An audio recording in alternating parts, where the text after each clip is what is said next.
Ultra Products is proud to sponsor and support South Christian Athletics. Ultra Products sells, installs, and services paint booths. We are the premier paint booth service company in Michigan. We are also the car liner collision repair equipment specialist for the state of Michigan. We would love to help you with your paint booth, filters, and collision repair equipment. Please give us a call at 616-877-0099. Since 1997, Big O's Smokehouse has been a West Michigan tradition, family-owned in Caledonia, just 15 minutes from the Sailors Field. We believe in craftsmanship over convenience, the finest fish and seafood handcrafted natural, hardwood smoked with no liquor smoked or chemical-flavored enhancers. Fuel up the season at a little old marketplace with a marathon on Cherry Valley Avenue. And cheer on the Sailors. Big O's Smokehouse, real Michigan flavor, made to share. For over 85 years, the Sobey Company has been a premier commercial construction contractor, specializing in everything from walls and ceilings to floors and insulation. We have been a part of almost every large commercial construction project in West Michigan, including the newly constructed South Christian High School, Byron Center Christian renovations, and 2 expansion projects at Dutton Christian. Our skilled and talented craftsmen can make any interior dream you have a construction project reality. Burgess Surveying is a privately owned company that has been serving the West Michigan community and state for over 15 years. They provide a wide variety of surveying services. Whether you're a homeowner who's looking to establish your property lines or a large commercial contractor who wants its project to be completed efficiently and timely, Burgess Surveying can meet your needs. They strive to build long-lasting professional relationships built on trust with each of their clients. They're located in downtown Byron Center. Give them a call, 616-277-1636. You'll be sure to have a great experience. When it's time to pour, to build, or replace, you want concrete work that's built to last. For driveways, patios, sidewalks, foundations, and more, count on IDH Concrete to get the job done right. Proudly serving the West Michigan and Grand Rapids communities, IDH Concrete delivers quality workmanship and dependable service from start to finish. So whether it's a small project or a big pour, make your next concrete job a solid investment. Call IDH Concrete at 616-291-4413. Do you have a plumbing problem? Don't let a small leak turn into a big headache. When you need a plumber, you can count on Call Boulder Plumbing. From leaky faucets and clogged drains to water heaters and bigger plumbing repairs, Boulder Plumbing is ready to help keep your home running smoothly. Serving Grand Rapids and the surrounding West Michigan area. So when your plumbing acts up, call the pros you can trust at 616-437-1856.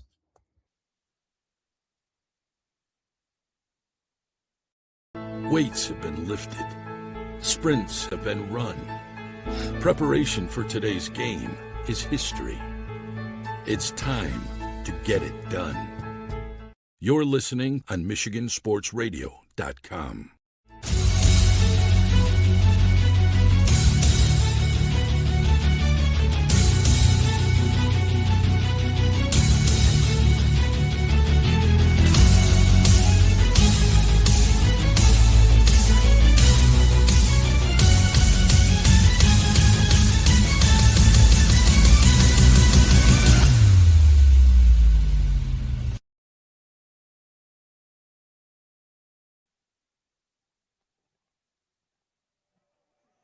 Good evening, high school football fans. It's finally here, folks. Football season is back, and we're ready for this new season of high school football here on Michigan Sports Radio. We open up action tonight as 2 longtime rivals square off once more. We'll be covering all the action live here from East Kentwood High School tonight on Michigan Sports Radio, streaming live through the Zaylor Zone and Huddle TV. The Grand Rapids Sports Hall of Fame celebrates the city's rich sports history by honoring prominent West Michigan athletes and those who have contributed greatly to sports on a local, state, or national level. A class is elected each year and then honored at an induction ceremony in the fall. They also prevent annual events in support of West Michigan athletics, and they raise funds to support local youth organizations and charities.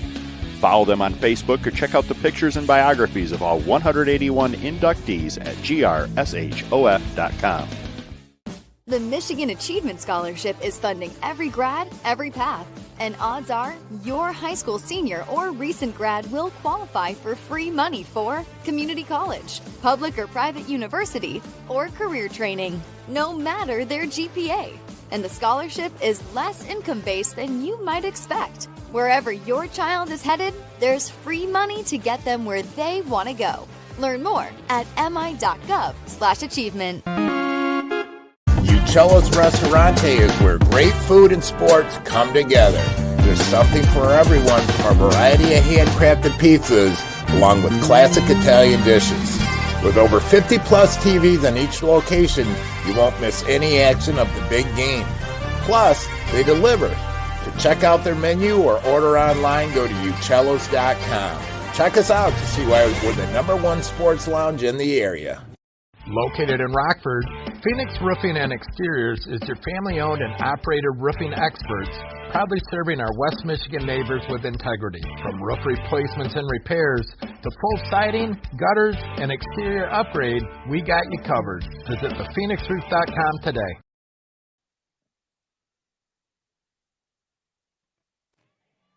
Welcome in, everybody. We're about 8.5 minutes away from kickoff here at East Kentwood High School. Welcome to the Sobey Company pregame show on Michigan Sports Radio. My name is Bryce Sack, and I'm delighted to bring you tonight's action between the South Christian Sailors and their rival, the Grand Rapids Christian Eagles.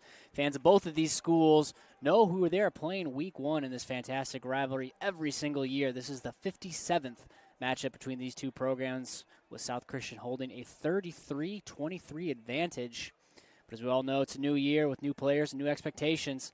Sailors coming to this season led by head coach Danny Brown, who's given the Sailors program its tough-nosed identity, who's always willing to punch up their weight class. The Eagles are led by Kurt Sundberg, who's in his 6th season as the man at the helm.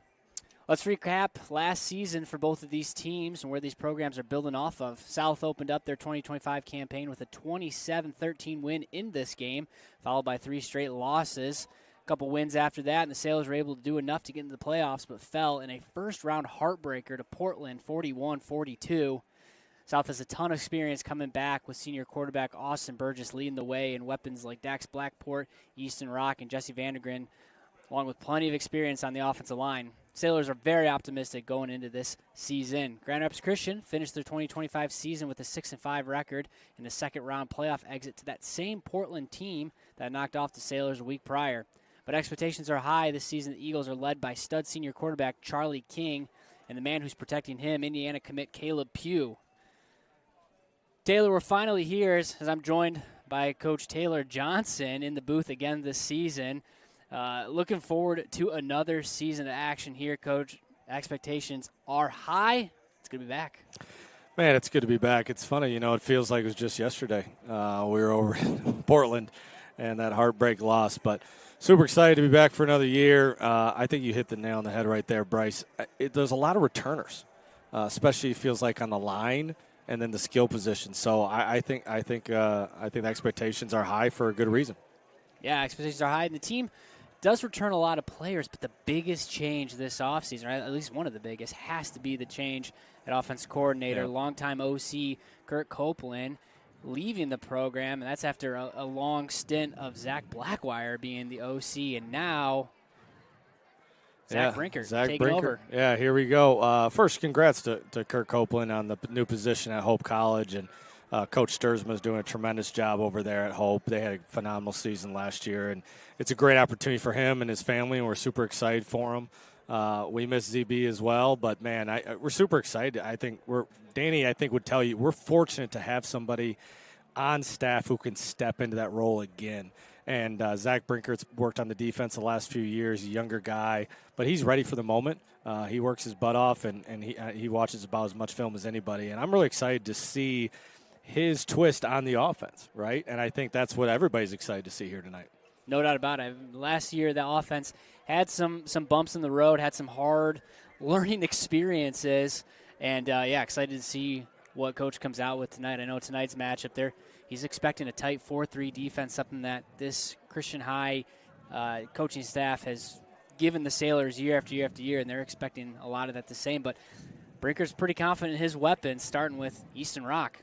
Yeah, I think Eastern Rock, for the sophomore last year, the things that you always remember are the big plays, right? It just felt like when we couldn't score, Eastern Rock would just blast one off for 50, 60 yards, right? And I think having a weapon like that who's got a year under his belt, and he's still got 2 more years here at the varsity level, is going to be super exciting. And then the other one, Dax Blackport's got to be the next guy in line from a standpoint of impact guys on offense. It sounds like they're going to move him from running back to kind of an H-back where he kind of goes off the side to a little tight end, and then Jesse Vandergren for sure. So I think between those 3, we're going to be calling those names a lot tonight. It'd be fun to see what Blackport, at least this season, was a freshman last year and looks every bit of a senior. Big body.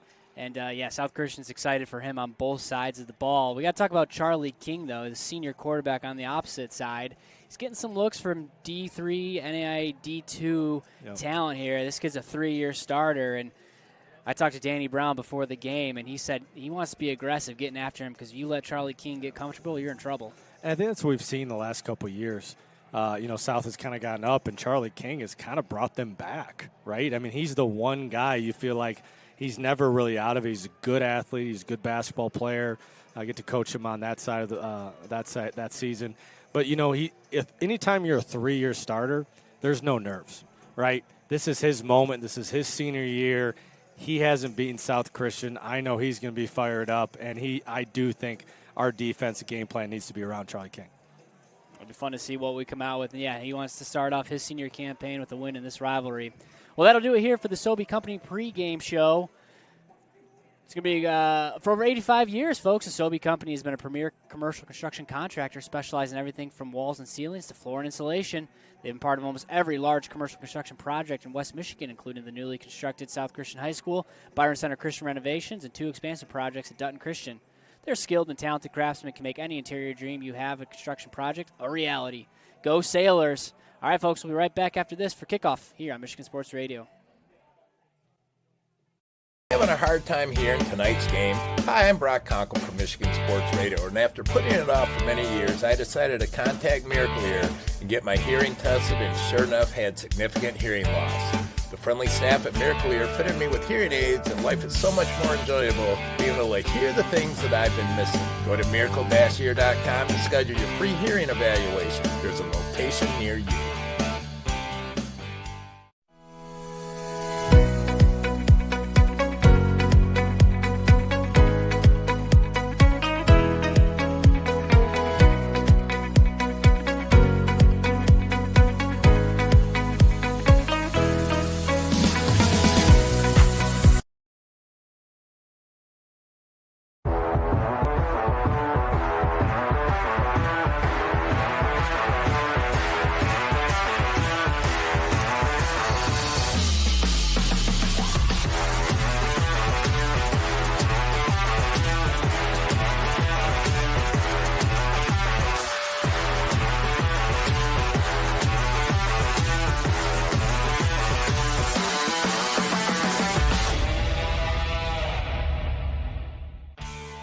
Center is an automotive collision repair company with multiple shops throughout West Michigan.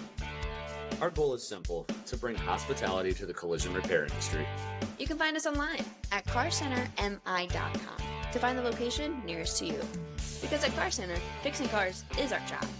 But helping people, that's our business. Ready for internet that can keep up? Switch to Surf, your community's choice for fiber-fast internet. Internet plans start at just $30 a month with free installation. Plus, you get all-in pricing with no contracts. Lock in your low price today.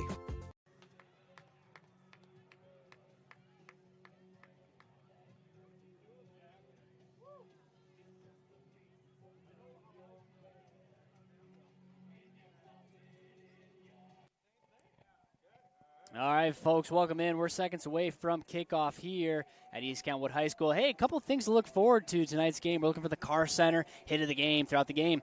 Anytime there's a big hit, it'll make it a candidate for the hit of the game. It's the Car Center hit of the game. We're also looking for the pull of the game. That's the PULL of the game. Slinging out a lineman's play. Brought to you by Grand Rapids Oral Surgery and Dental Implants.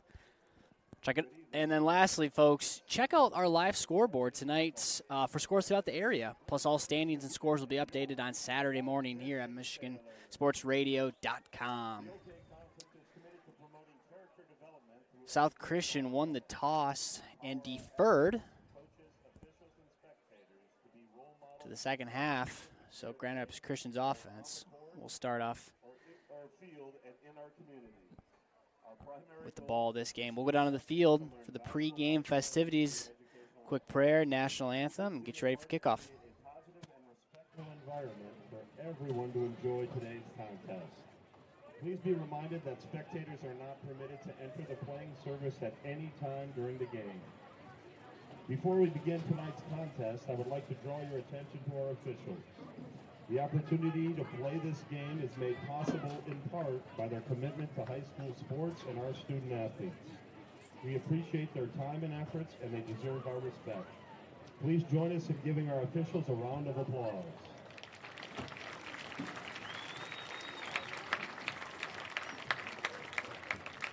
At this time, please join me in a word of prayer.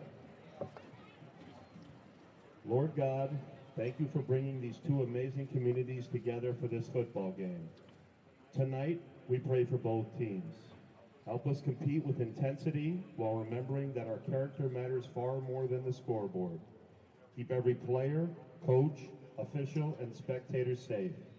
Remind us that although we wear different jerseys tonight, we are part of the same family in Christ. May everything we do tonight reflect the love, grace, and truth of Jesus. Help us remember that our identity is not found in winning or losing, but in knowing you and living for you. And when the final whistle blows, help us shake hands, show gratitude, and walk away knowing that we competed with honor. And all God's people say, amen.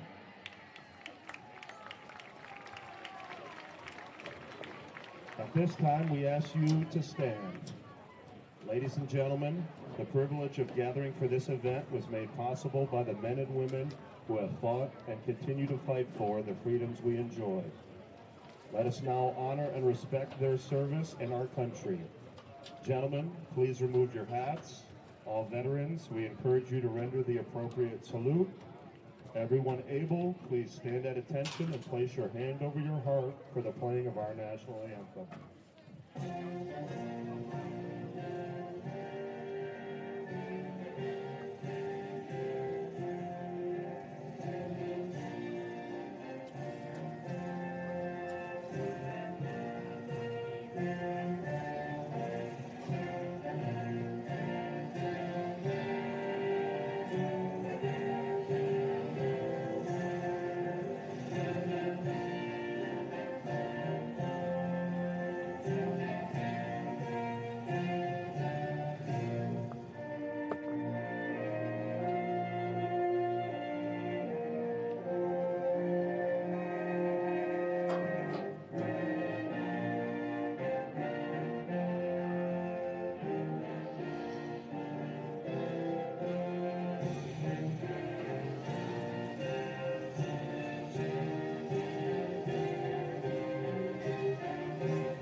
Alrighty, folks, here we go. The 2026 season ready to get underway for both of these teams. A lot of action taking place last night in West Michigan as a handful of other teams got week one started a day early here. Sailors, Eagles facing off here tonight.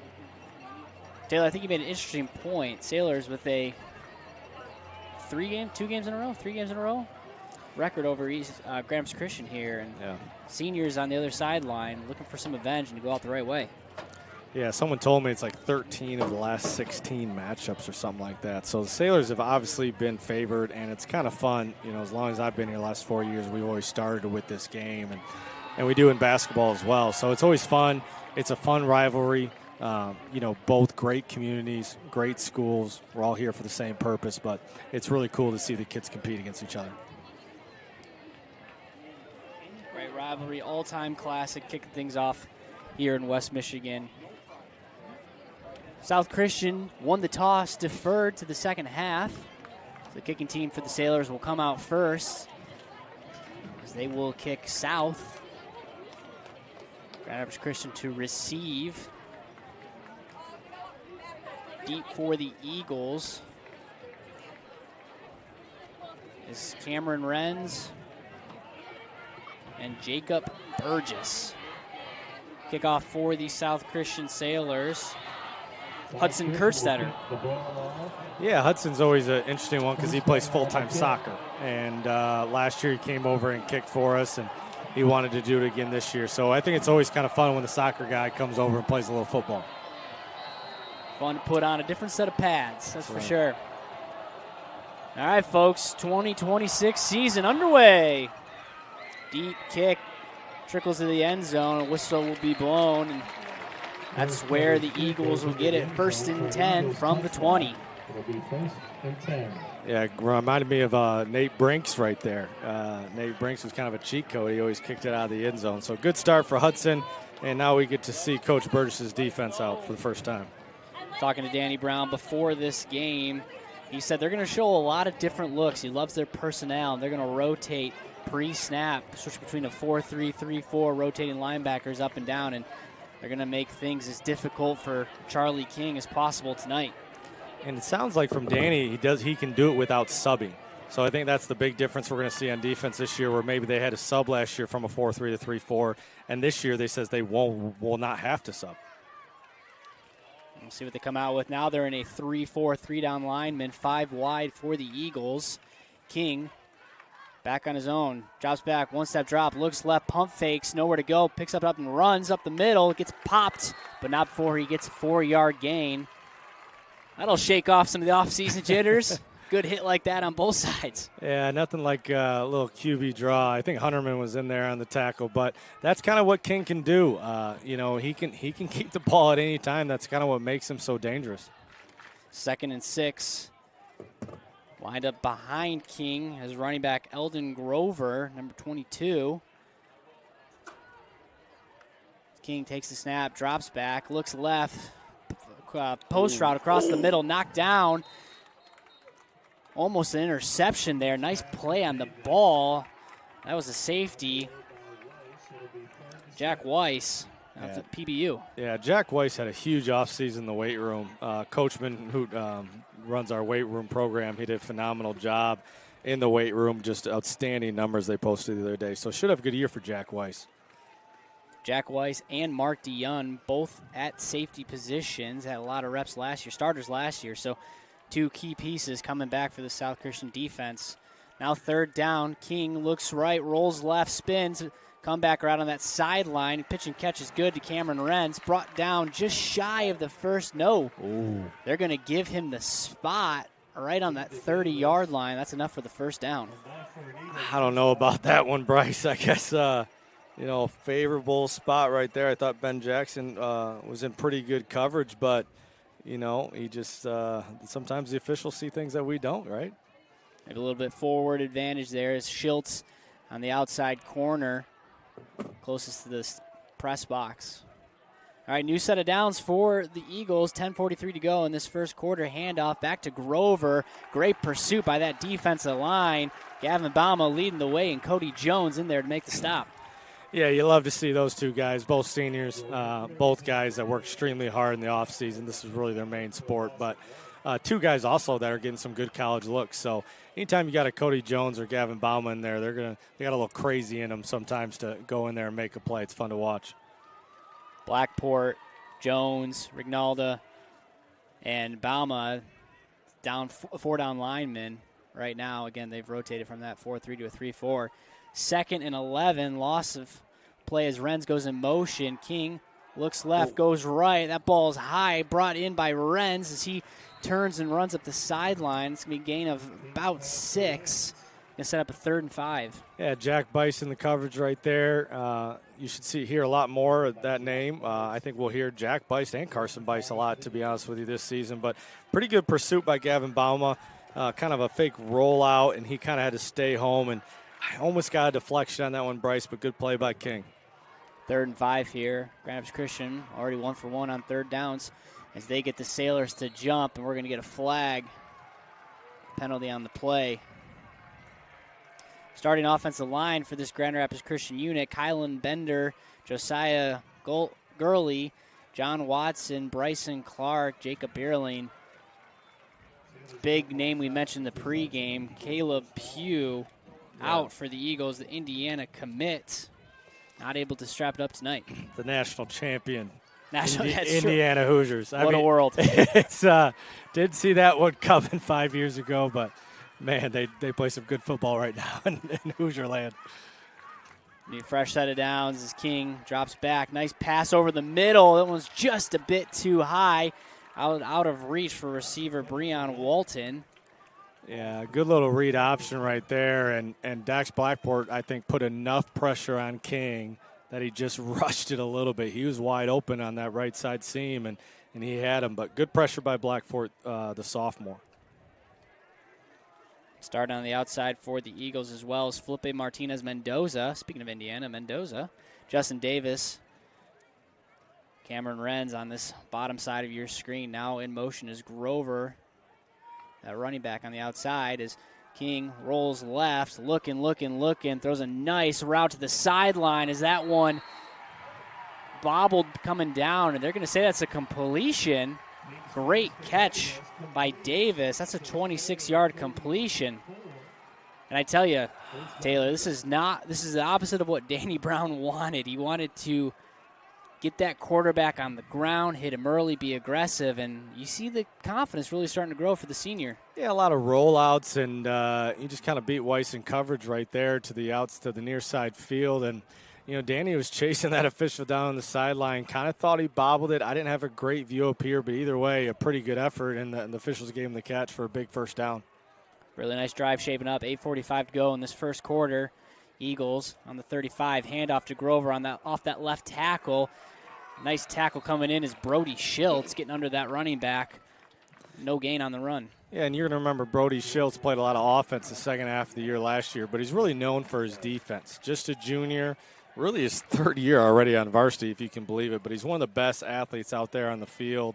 And, they love him at that defensive back position because he can blitz, as we've seen a couple times already this drive, but right there, he's not afraid to lower his shoulder and hit somebody near the line of scrimmage. Football player who craves contact. Linebackers, we've seen a few come in for the Sailors. Jack Bice, Liam Fine, Kai Hunderman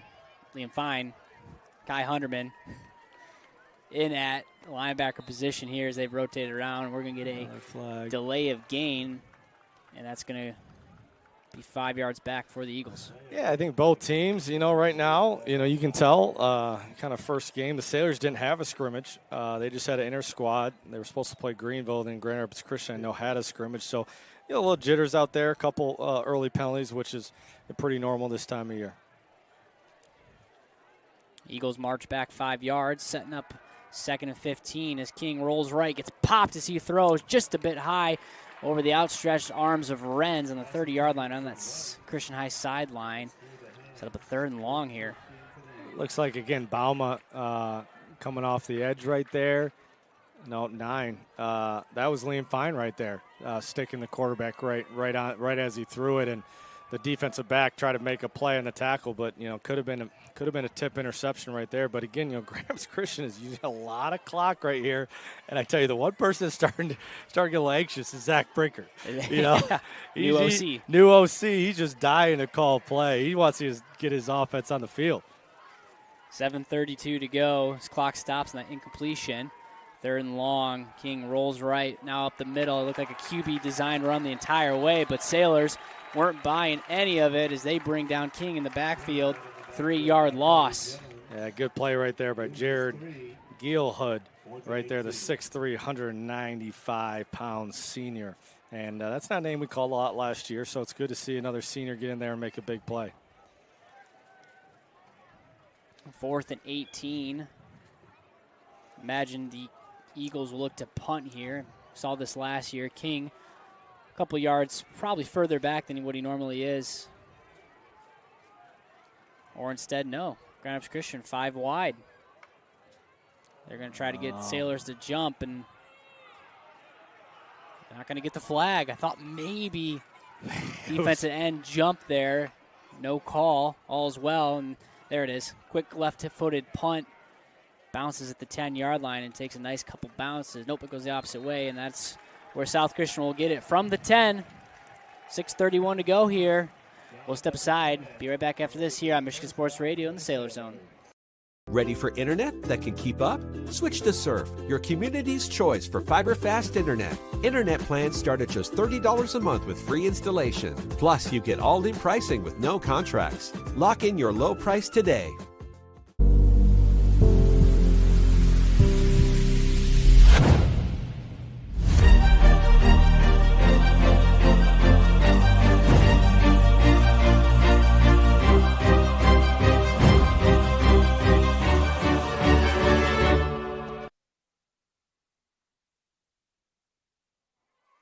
All right, we're back in action. 1st and 10.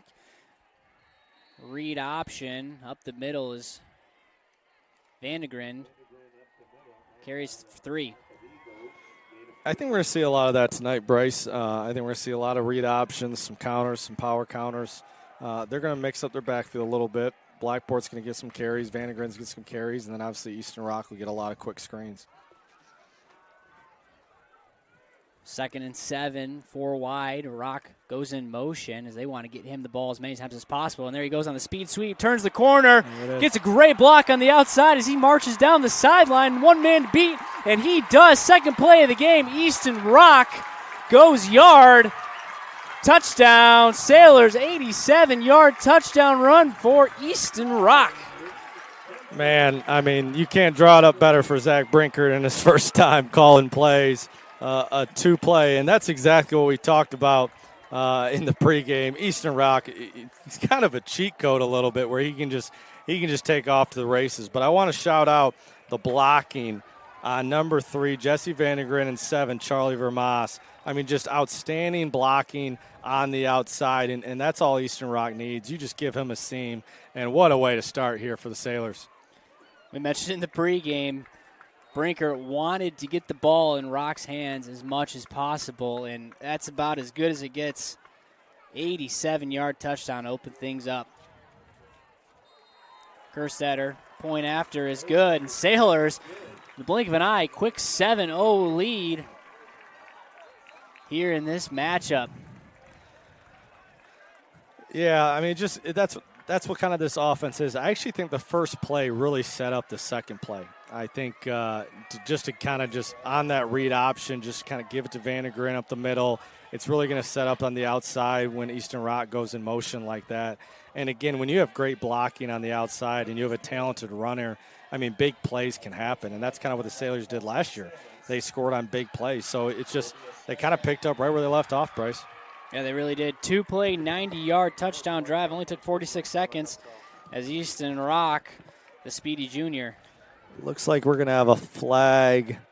We're going to have an unsportsmanlike personal foul on the Sailors. The extra point will still count. So it looks like the Sailors are going to get backed up here on the kickoff. I didn't see it, Bryce. I did not see it either, no. And we checked with our other booth members, and they didn't see it as well. So we're over 4 up here, folks. But funny how that works. We were so excited about the Eastern Rock touchdown. I didn't think to see what happened. Could be a celebration. Could have been a late hit, something like that. I think the Sailors all fired up. But the official he was very clear with Danny Brown on what happened right there. As you get ready for this kickoff, folks. Hey, when it's time to pour, build, replace, you want concrete work that's built to last. For driveways, patios, sidewalks, foundations, and more, count on IDH Concrete to get the job done right. Proudly serving Grand Rapids and West Michigan, IDH Concrete delivers quality workmanship and dependable service from start to finish. So whether it's a small project or a big pour, make your next concrete job a solid investment. Call IDH Concrete at 616-291-4413. South Christian kicks it off. Low dribbler, tough one to gather as Renz finally jumps on it. And thank goodness for that penalty as the Eagles will get the ball at the 25-yard line. Yeah, I'm smart kick there by Hudson. Obviously, he's so far backed up, and it just kind of took a great bounce. Christian was a little confused. You got it, I got it, and then he just kind of had dive in the ball. So Sailors really catch a break right there. for Christian, I thought they were going to start the ball around the 40, and they're only backed up to the 25. Good outing so far for Gerstetter. One kick deep in the end zone, PAT, and then a great kick in a bad situation for the Sailors. All right, Grand Rapids Christian looking to rebound, bounce back here as King rolls left, looks back right, a bit of throwback pass, but I tell you, was that Blackport? Yes, it was. Right in King's face, not letting that play develop. And that's what we need to see this year from this defense, and Burgess knows that too. When you've got athletes like a Bauma and a Blackport, they're really have to pick their poison on where they're going to send their double teams on this offensive line.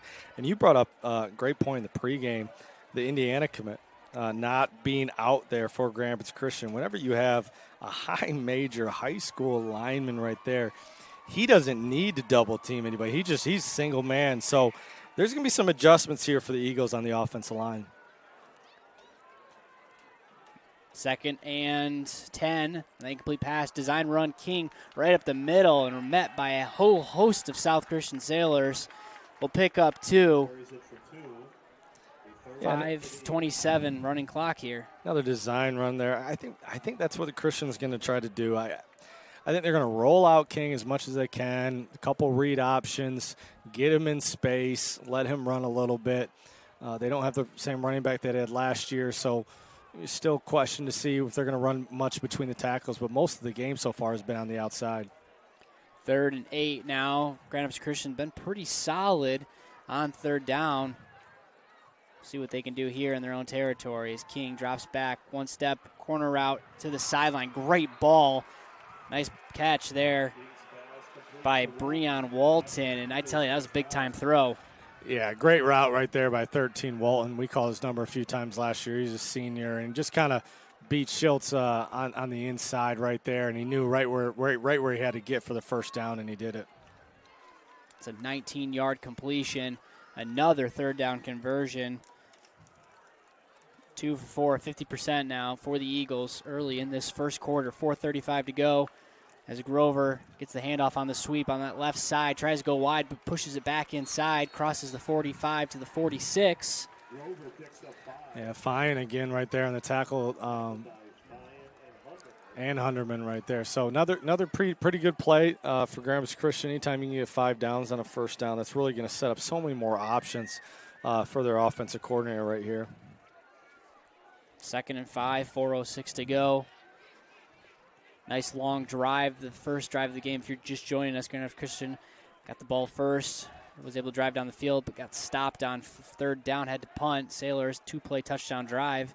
Here we are as King drives back, looks deep, have a streaking man wide open, but that ball is just overthrown. Walton again had his man beat. That ball is just too high. Yeah, it looks like he got past Jackson on the really right on the seam right there. And again, this is the second time I felt like King has had a guy deep for a big play and missed him. So again, I credit the Sailors' defensive line. I feel like they're putting enough pressure where he's getting a little nervous on these deep plays because, as you know, you need a little bit more time. But also, they got guys open. So they're going to have to make some adjustments and start completing some of those passes. Another 3rd down here for Grand Rapids Christian. Trips to that right side. King now. Grover behind him. Looks left, swing pass to Grover. Grover's got to beat 2-man. Can't. Yes, he does. Breaks one tackle. Nice place. He pushes ahead forward. He's going to he's just a yard shy of that first down. Yeah, Hunterman just went way too high right there, and Grover, you got to get low on that one. And he tried to make an arm tackle, and we went right through him. But Schultz was right there. They're corralling the ball, and it looks like he's going to be just a yard short. So what do you think here, Bryce? Big 4th down. Interesting opportunity. Interesting play call here. On the 50. Kirk Sundberg has a decision to make here. As fast as you saw South Christian score, do you want to give them the ball back? It looks like. Yeah, I think they're going to go for this one. I think he knows he's going to score some points tonight. Design run on the right side. Cuts it back up the middle. Right over his center as he pushes forward. Really nice run there and a great 4th and 1 conversion for the Eagles. Yeah, a little QB draw misdirection. His lead blockers went right, and he just cut back left, right over that left guard, and really an easy first down for Grand Rapids Christian. 2:46 to go in this first quarter of action. Sailors up 7-0. you mentioned that first drive. Sundberg and his staff, no urgency at all on this offensive side. And we saw that last year with some teams against the South Christian. They just kind of use the clock as much as they can. Up the middle to Grover as he follows his lineman. Nice holes. He's going to pick up 4, 5 maybe. I think Grover's got some talent. They've given him the ball enough. You know, he's a junior this year. Don't remember him much from last year, but he's obviously shown that he's kind of the guy in between the tackles. And then whenever they can, they'll spread it out with King to his different receivers. They've got Ari Teitzma, number 5, in that H-back position, lead blocker on a handful of these runs up the middle. Big fella leading the way. 2nd and 6, 1:46 to go in this first quarter. King looks to his sideline, gets the check. Claps, snap, deep ball. Corner route again, looking for Davis, just overthrown into no man's land. Yeah, he just rushed that one, Bryce. His receiver hadn't even broke yet. And just kind of I don't feel like he's super comfortable in the pocket so far. I feel like he's more comfortable on these rollouts where he's in space. He's got a little bit more options. So if I'm the Sailors and Coach Burgess's defense right now, I think they got to keep him into the pocket because he has not shown that he can make the smooth passes in the pocket. 3rd and 6. See if they roll him out again. Eagles lined up on that left side. Wide side would be the right side for him. Sends Grover to that side.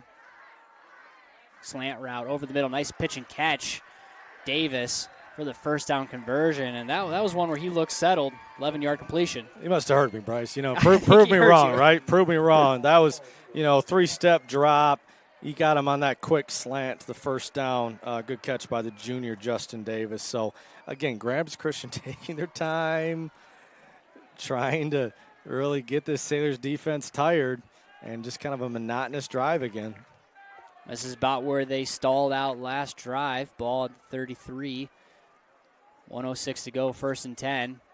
Handoff up the middle to Grover. He patiently waits, but Bauma sniffs that one out. Grabs him right at the line of scrimmage, maybe a foot behind it. Yep, good tackle right there by the senior Gavin Bauma. And that's a name you're going to hear a lot this year, folks. I think anytime him and Blackport on the outside with Jones and Potter on the inside, they got to control that line of scrimmage just like that. Now, this is a team last year that had I saw a lot of 10s and a lot of 11s on the roster, a lot of sophomores and a lot of juniors. A lot of those juniors, now seniors, who got valuable reps and valuable minutes, now leading the Sailors team. 2nd and 10. King looks left, gets out of the pocket, shimmy shakes, nice move as he crosses the 30. A lot of work to pick up 3. Brought down. Big Potter right there, 79. That was a great job by the D tackle, staying with the play, not getting sucked in, and just releasing to the outside and sticking with it. That's a big play by Potter on the outside. You're not going to see that too often this year. That'll do it for the first quarter of action. South Christian 7, Grand Rapids Christian 0. We'll take a quick break and be right back after this here on Michigan Sports Radio. In this 1969, J&H Family Stores has grown from a single tank truck to over 50 convenience store locations in West Michigan. Our locations offer a variety of fuel options ranging from Exxon, Mobil, Marathon, and Citgo. At many of our stores, you'll also be pleased to find a Tim Hortons or Subway. Find the location near you by visiting myjhfamilystores.com. When it comes to outdoor power equipment, you're never on your own. Since 1945, our customers and communities have trusted Weingarts for expert advice. We stand behind products you can rely on. That's why we hand-select proven equipment brands built to work hard and last long. From equipment, parts, repairs, and at-home service, we're here every step of the way. Expert solutions, honest value, easy ownership. That's the Weingarts way. Weingarts, everything from lawn to snow.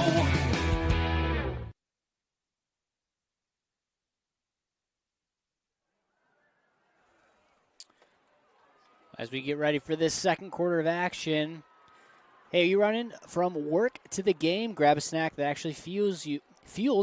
Big O Smoke House has you covered. Their smoked snacks, from salmon jerky to smoked fish and shrimp spreads, are packed with real, clean protein with no nitrates or MSG. Grab their dips at your local Wesco, Little Old Marketplace in Caledonia, and the Marathon on Cherry Valley Avenue. Big O Smokehouse, real protein, real Michigan. You ever had Big O Smokehouse there, Bryce? It is delicious. Is it? Their smoked salmon jerky. If you ever have a party or anything that you need to bring something to impress somebody, because I know you're not cooking. All right? Not cooking. Probably You not called cooking. Big O's, I'm telling you, they don't miss. Go check them out. Big O's Smokehouse. All right, as we get ready for the second quarter of action, Grand Rapids Christian on the move, 3rd and 8. Nice pass. Oh, almost great breakup by Schiltz, but great, even better focus and concentration by Walton to bring that one in. And another first down. Yeah, he's the guy. That's a fun matchup, though. You know, I think Schiltz is definitely one of our best defensive backs, him and Weiss. And Walton, he's shown on the outside. When you get King, you know, in space, he's looking for 13 Walton, and he's shown that he can be a very capable receiver here early in the game. And here we go. Eagles in the red zone, Bryce. Really nice methodical drive again here is 1st and 10. Grabs Christian, fade route to the corner, one-on-one. That ball lists a little to the left, and that one's going to be just out of reach. King was looking for Ogle. Yeah, one-on-one matchup on the far side, and Ben Jackson, I thought, did a good job in staying engaged. And really the receiver he didn't turn early enough to have an opportunity, but give King credit. I mean, he threw it to one spot. Only his receiver was going to get it or was going to be incomplete. So pretty safe throw for the quarterback. Jackson, that opposite corner of Schiltz. The junior with his other junior counterpart on that outside. 11:50 to go, 2nd down. QB run, nowhere to go, as that's the big fella, Jackson Rignalda in the backfield. Big play right there by Rignalda, 6'4", 220, the senior. Haven't called his number too much here yet so far. I think he's one of those guys who can sub in on the defensive line and really not skip a beat. I think the Sailors have a lot of depth, talking to their defensive line coach, Jimmy Vandenberg, that they can rotate guys in there and staying fresh. And when you have a long drive like this, Bryce, they got to stay fresh. 11:15 to go here in this second quarter. 3rd and 10, another 3rd down for the Eagles. They're going to need a timeout. Sundberg does not like what he sees in a pivotal 3rd and 10 call here. This is a 15-play drive, Taylor, for Grand Rapids Christian. Yeah, and the Sailors have had 2. Sailors have 2, and that is after a 10-play first drive for Grand Rapids Christian. So it's interesting to be up, but also you wonder, it's hot, it's early season, are the legs there? This could be impactful at the end of the game. Yeah, no, absolutely. But I also think right here, I think Kurt Summer, I think he's excited about both of these drives. They are moving the ball with enough pace where they can kind of control the clock, and they're not in a lot of 3rd and longs. I mean, this is going to be one about the longest one they've had at 3rd and 10. That's going to put them about 4 yards short of the end zone. But I wouldn't be surprised to see another rollout for King. Unless it's going to be a quick slant, and Sundberg's got 2 play calls here, right, where he's thinking maybe let's get 5-6 yards to set up that 4th down play that he likes to maybe get him the 1st down. I really do expect to see King in space right here. And the guy to really keep an eye on, I really think it is Walton, number 13. He's been pretty electric on the outside so far. So let's see what they draw up here on a big 3rd and 10, Bryce. Walton has 2 catches, 37 yards. He's been the go-to man for King in this Christian High offense. All right, another 3rd and 10 here from the 15. King rolls to his left. Looks to drop a pass in the end zone. A great pass breakup by Ben Jackson in that cover, too, coming from the flat back into that second half or that quarter spot, breaking up the play. Yeah, big play right there by Ben Jackson, the junior, another guy who's on varsity as a sophomore, really good athlete, and that's kind of what we said. You know, King rolled out away from Blackport. I can tell they're trying to stay away from number 32, and now it looks like they're going to try to get 3 here, Bryce. Field goal attempt here. Easton Howe, the senior offensive lineman, defensive lineman, lining up for the kick. Snap, kick is up, looks good. No good, off to the left. Sailors with a big stop, so 2 long drives, both of them coming up empty for Grand Rapids Christian. Yeah, I think Coach Burgess is going to take that win right there. He's going to be excited about that one. Big play on 3rd down by Ben Jackson to really kind of put them in a situation where they felt like they almost had to kick the field goal. And you never really know about high school kickers, Bryce. And he had the leg. It wasn't, he just kind of pulled it off to the left and probably missed it by about only a foot. So here we go again. Sailors back on offense. I feel like we haven't said that too much here tonight. 2 plays before that. He's getting ready for this drive. Versity Blood Center of Michigan has deep roots here in West Michigan and is headquartered in Grand Rapids. Local donors help provide blood for Michigan patients who need it every day. Schedule your donation at versity.org. All right, Sailors coming out for their 3rd offensive play with 10:58 to go. Handoff to Vandegrind up the middle as he shakes, waits patiently, picks up 5, and a really nice run for the senior.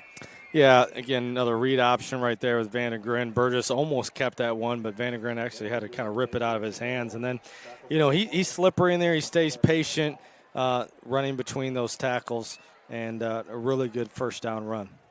Sets up a 2nd and 4, 25-yard line, 10:30 to go. Sailors with the ball here. 4 wide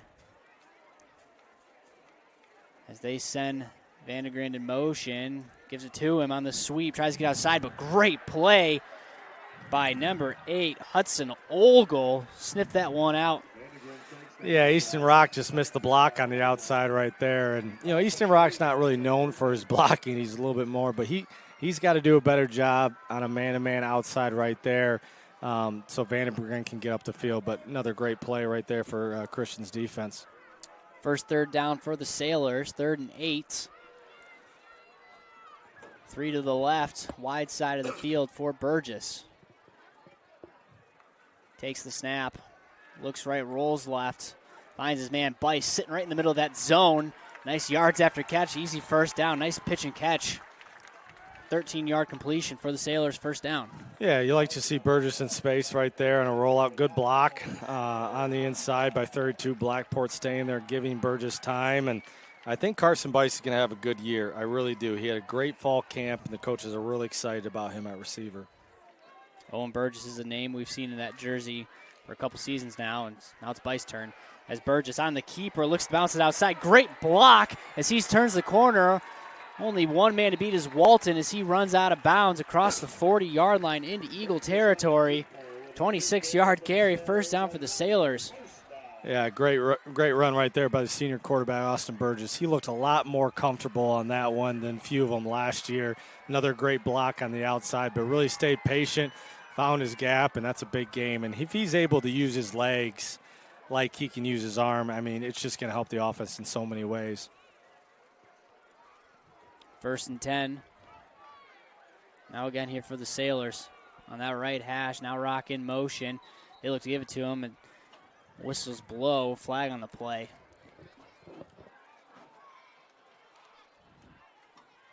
Legal procedure for the Sailors. That'll set them back 5 yards.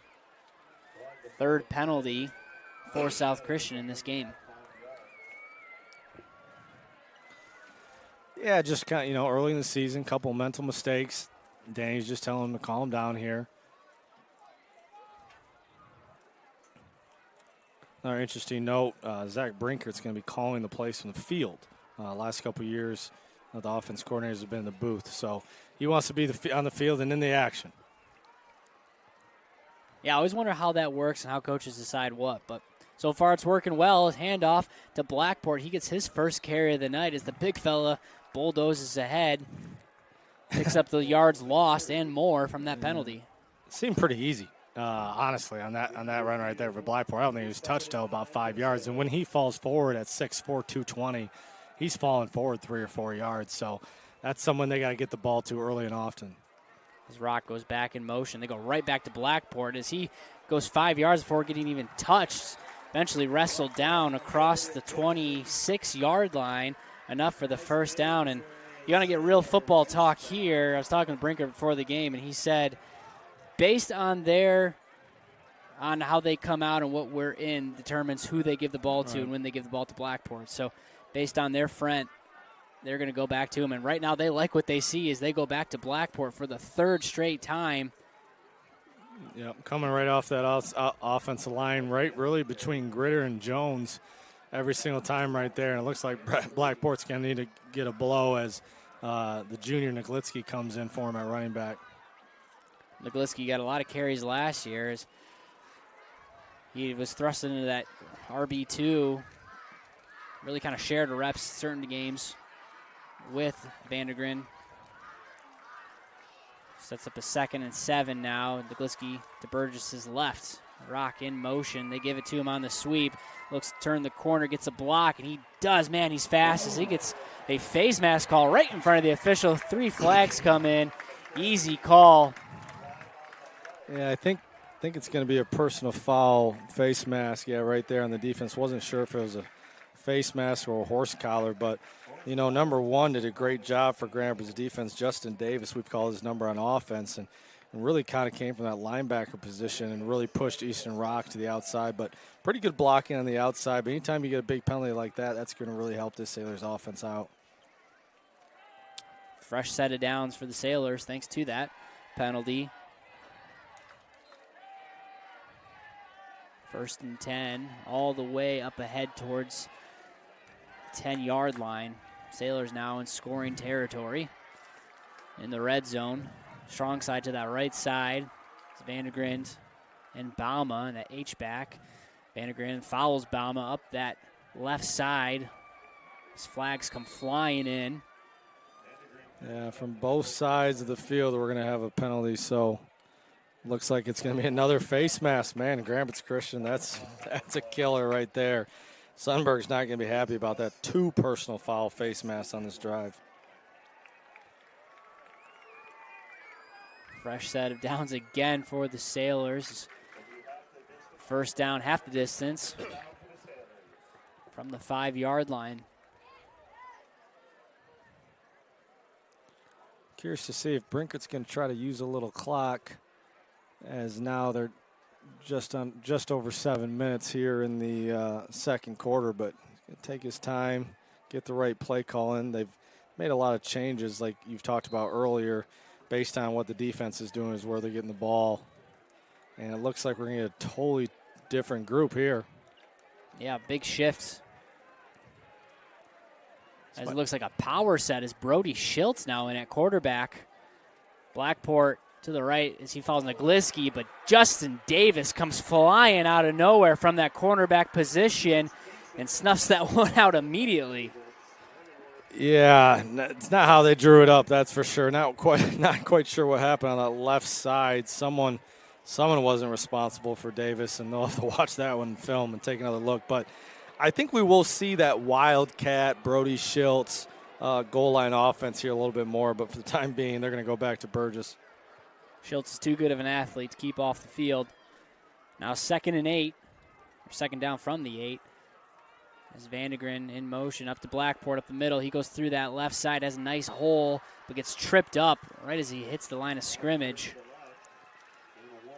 Dax being so tall, he kind of runs tall, right? And he's got a lot of power. I'd like to see him get a little lower, close to the field, where he can kind of use that speed and power to really be able to get through some of those gaps. But big 3rd down here. It'd be nice to get in the end zone. 3rd and 7, 6:30 to go here in the second quarter. Sailors knocking on the door. Burgess, quick pitch over to Blackport as he gets chopped down right at about the 2-yard line. Brinkert now with the decision to make. 4th and 2. Yeah, I think Danny Brown's going to make this decision, that's for sure. Pretty good block right there by Carson Beist, and a little option left, which I think is a good play here for the Sailors, because Austin can kind of fake the pitch to Blackport, and Blackport's gotten so many carries where that could have been one where he could have faked it, maybe kept it, but I think he made the right read getting it to Blackport. And now, here we go, 4th and 2, and it looks like Danny's going to take his time, probably get to a timeout maybe, as we're under 10 seconds. In case you missed it, Blackport actually looked back at his staff and said, he pointed to himself, he said, give me the ball. As they're going to take a timeout and mull this one over a little bit. We'll do the same. Be right back after this. Michigan Sports Radio in the Sailor Zone. The things that we do every day, we help you get your wisdom teeth out before they're hurting you or when they're hurting you. I was a little anxious about needing my wisdom teeth out, going under anesthesia, and then recovery process. It's a scary thing. The Center for Oral Surgery earned my trust by explaining everything in detail and answer all the questions that I had. Looking for a great place to buy a used truck or car? Check out Extreme Truck and Auto Center, located at 1098 O'Malley Drive in Coopersville. They have a huge selection of trucks, cars, vans, and SUVs. Stop by their lot or give them a call at 616-384-3777. You can check out their inventory at xtacenter.com.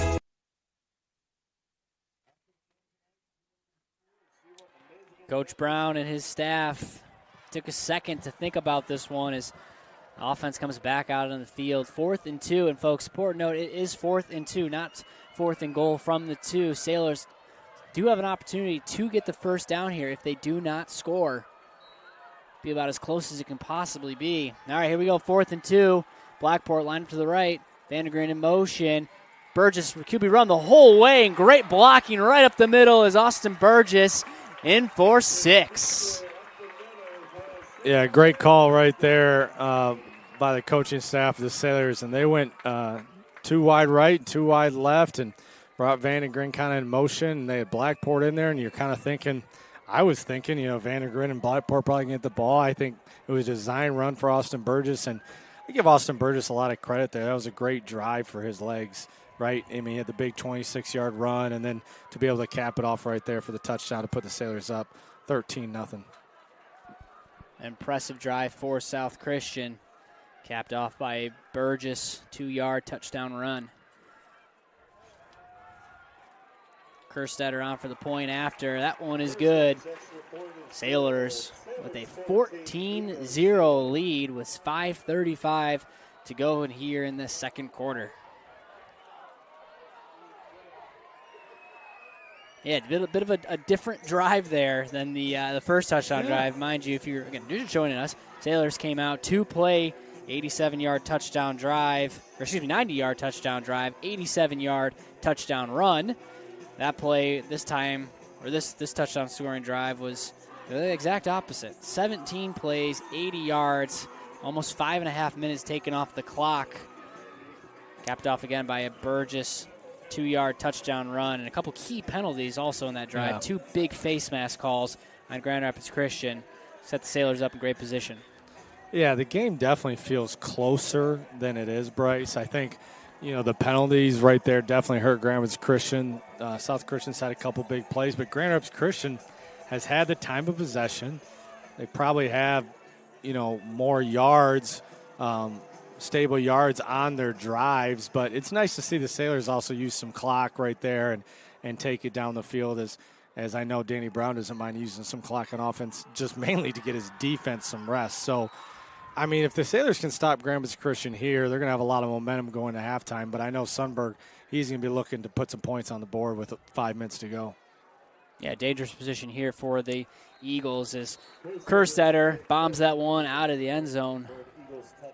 He's had a great night so far as his defense comes back on the field for the South Christian Sailors. Tell you, those soccer kids, man, it's fun to see them. They had a tough loss the other night to Unity at home. Pretty young team for Coach Joel Vandekoppel, but I think the soccer team has a lot of heart, a lot of youth, a lot of speed, and they'll get things going just like they always have. But it's nice to see Hudson come out here and have some success kicking the ball in the football team. Talk about great rivalries. Obviously, have this one tonight, but Unity South Christian soccer. That's a great one. It goes back years as both those programs are excellent on both the boys and the girls side. Yeah, no, absolutely. And the girls, obviously, Unity's having a little bit of a dynasty right now. So Coach Vandekoppel, he'll get those girls ready to go this spring. We'll see what King can do on his side. 5.5, he rolls right, nowhere to go. Throws that one out of bounds as he takes a nice little shot by 3 Sailor defenders at the end of that play. Yeah, another rollout again. I think that's where he's most comfortable. But when you roll out against the Sailors defense, the ends and the linebackers are so athletic with, Beist and DeYoung and Bauma and those guys that they're able to chase down King. They're just as fast as he is. So he's going to have to get rid of the ball a little faster than that. King right now 6 for 14, 100 yards through the air for the senior. 2nd and 10, 5:27 to go in the second quarter. Handoff to Grover. No, keeper on the read option is King over that left tackle. He picks up 2 yards the hard way. Sets up a 3rd and 8. Looks like Bauma again on the tackle on that D inside. And I think a lot of these guys, Bryce, is just they've been dying to hit somebody else, right? You know, you have a long summer, a long fall, and teams just don't tackle much anymore in practice. You know, times have changed. You know, you watch the NFL and different things, and you get so many days to actually hit somebody that I think these guys are pretty amped up just to hit somebody. And you mentioned Sailors didn't have their scrimmage against Greenville. That one got canceled. Grand Rapids Christian 100 yards through the air, only 16 yards on the ground. It's another 3rd and 8, which they've actually been quite successful at.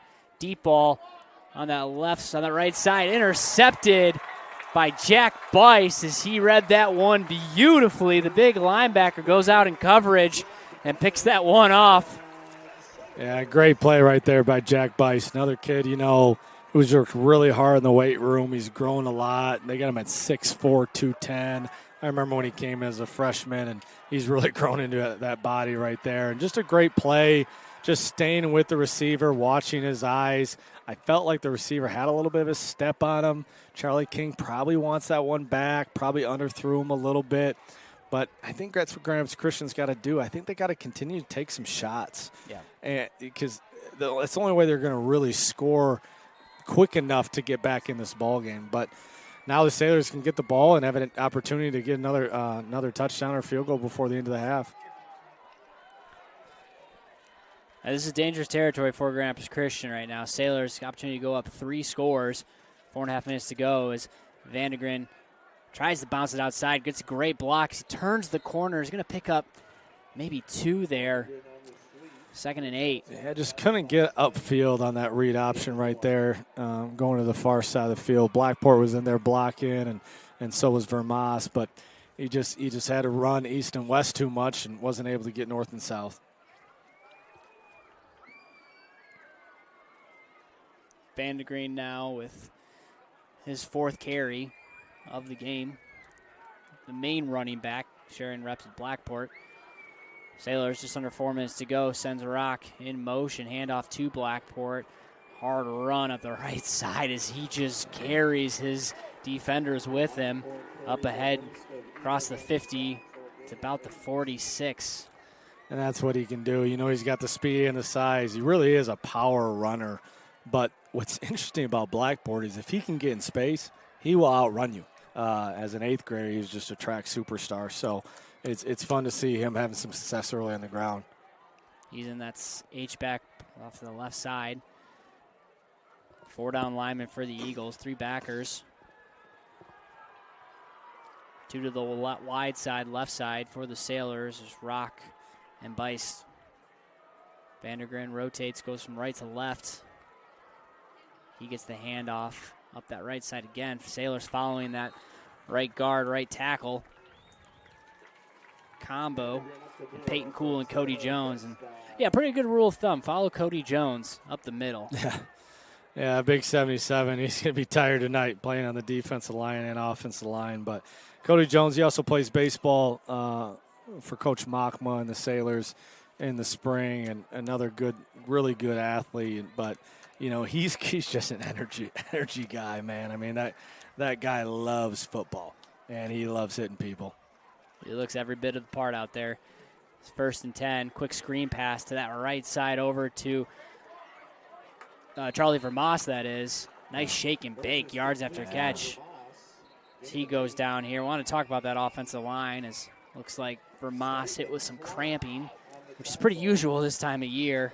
Yeah, you know, first time we've called his number here today, and it was a quick kind of a bubble screen right out there to Vermas, and he had a good block, but had a really good job kind of staying patient, made 2 great moves to really get those extra yardage. And, you know, he's a pretty tough kid.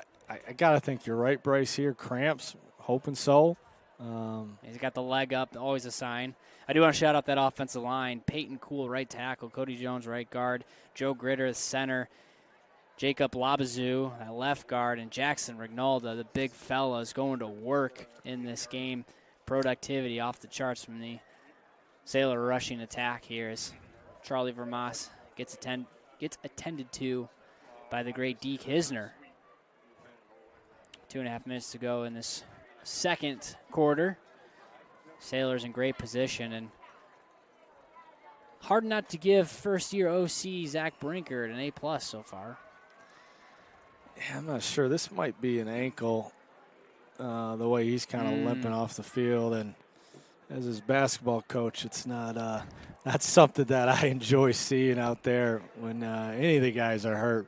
But Charlie's a great two-sport athlete for us. So we got a great training staff with Deke Hisner, and really hoping it's nothing too serious.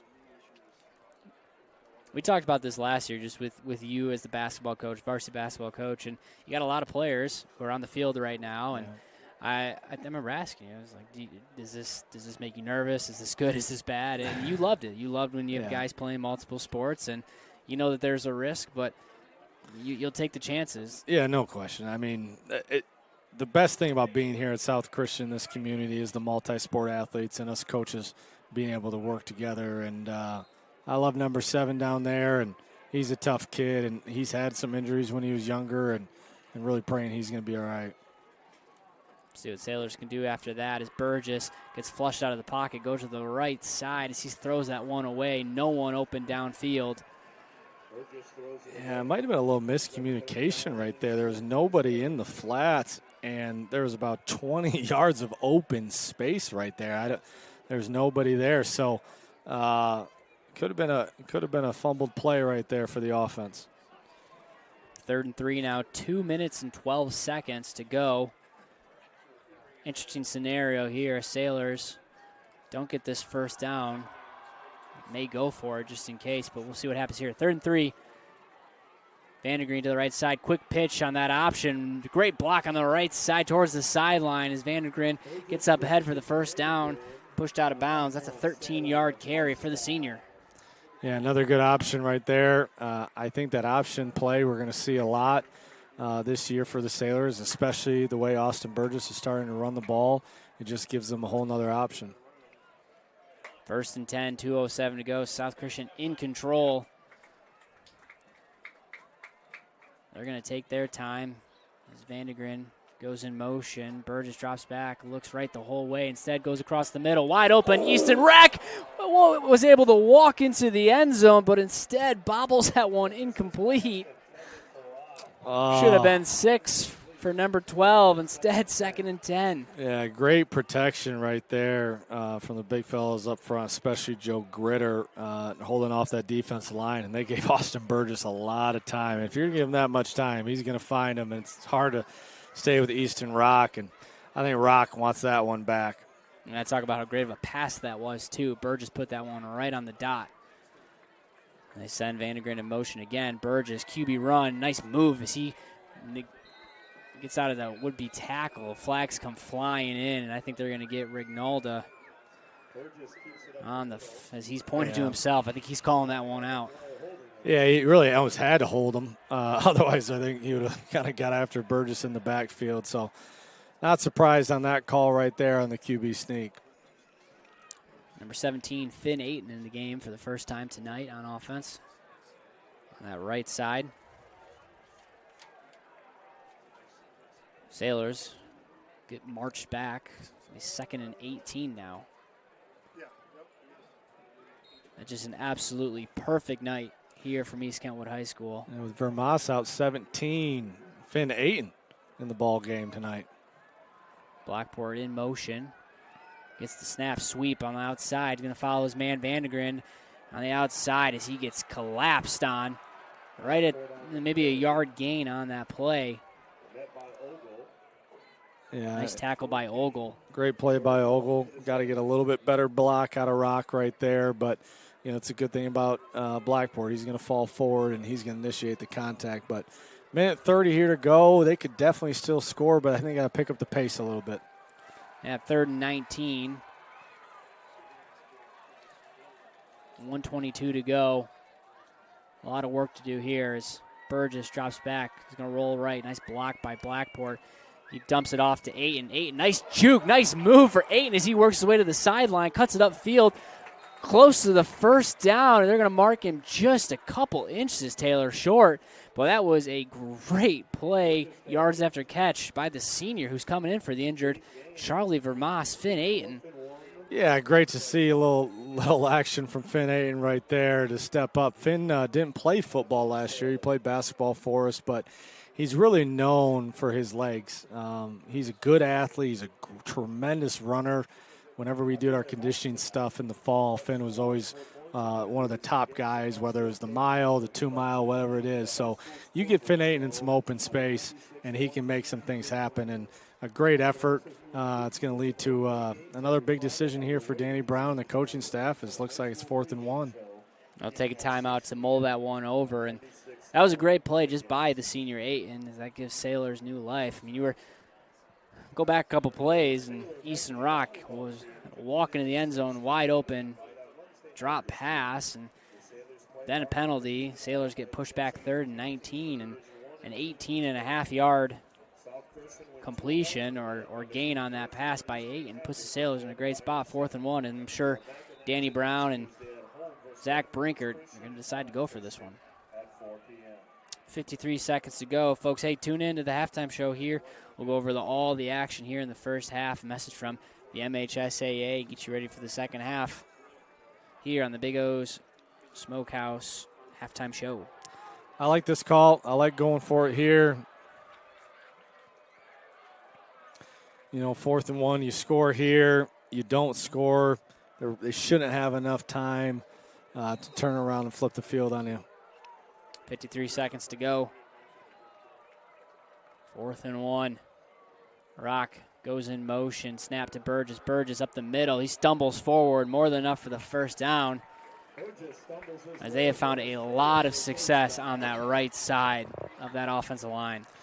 Yeah, I think that was pretty much designed, kind of use Rock and Blackport. Sailors going quickly now.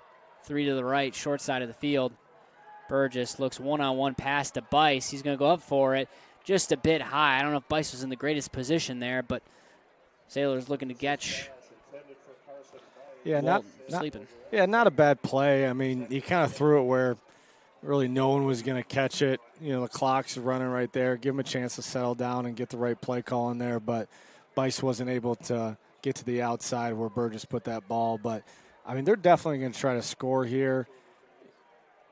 I think that's a play that, you kind of just give one away because you got 3 more downs.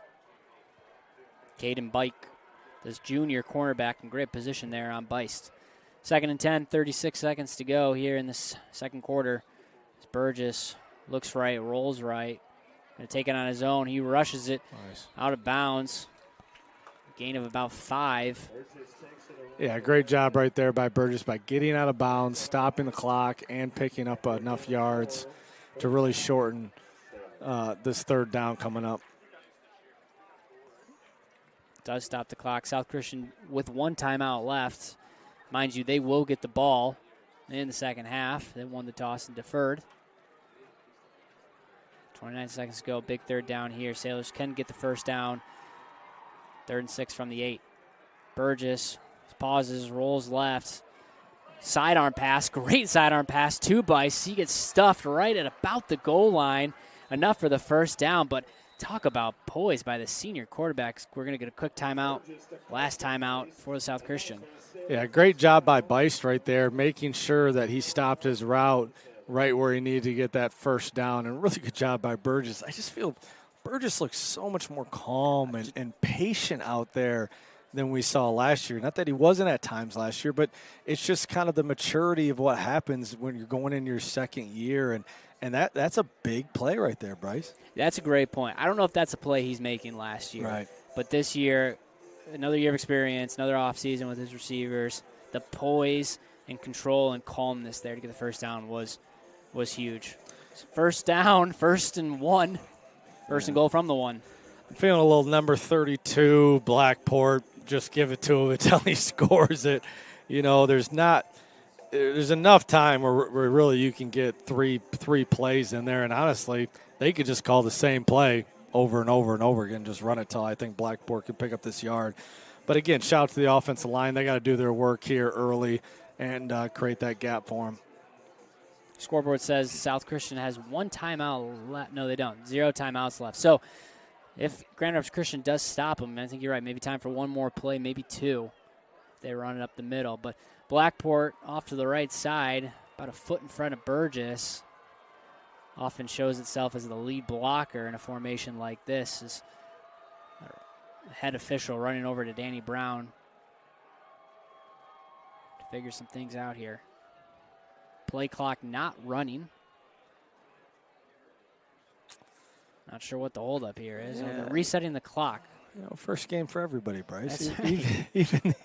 Even the officials. Just building the momentum here. All right, now we're good to go. First and goal from the 1. Burgess with Blackport to his right.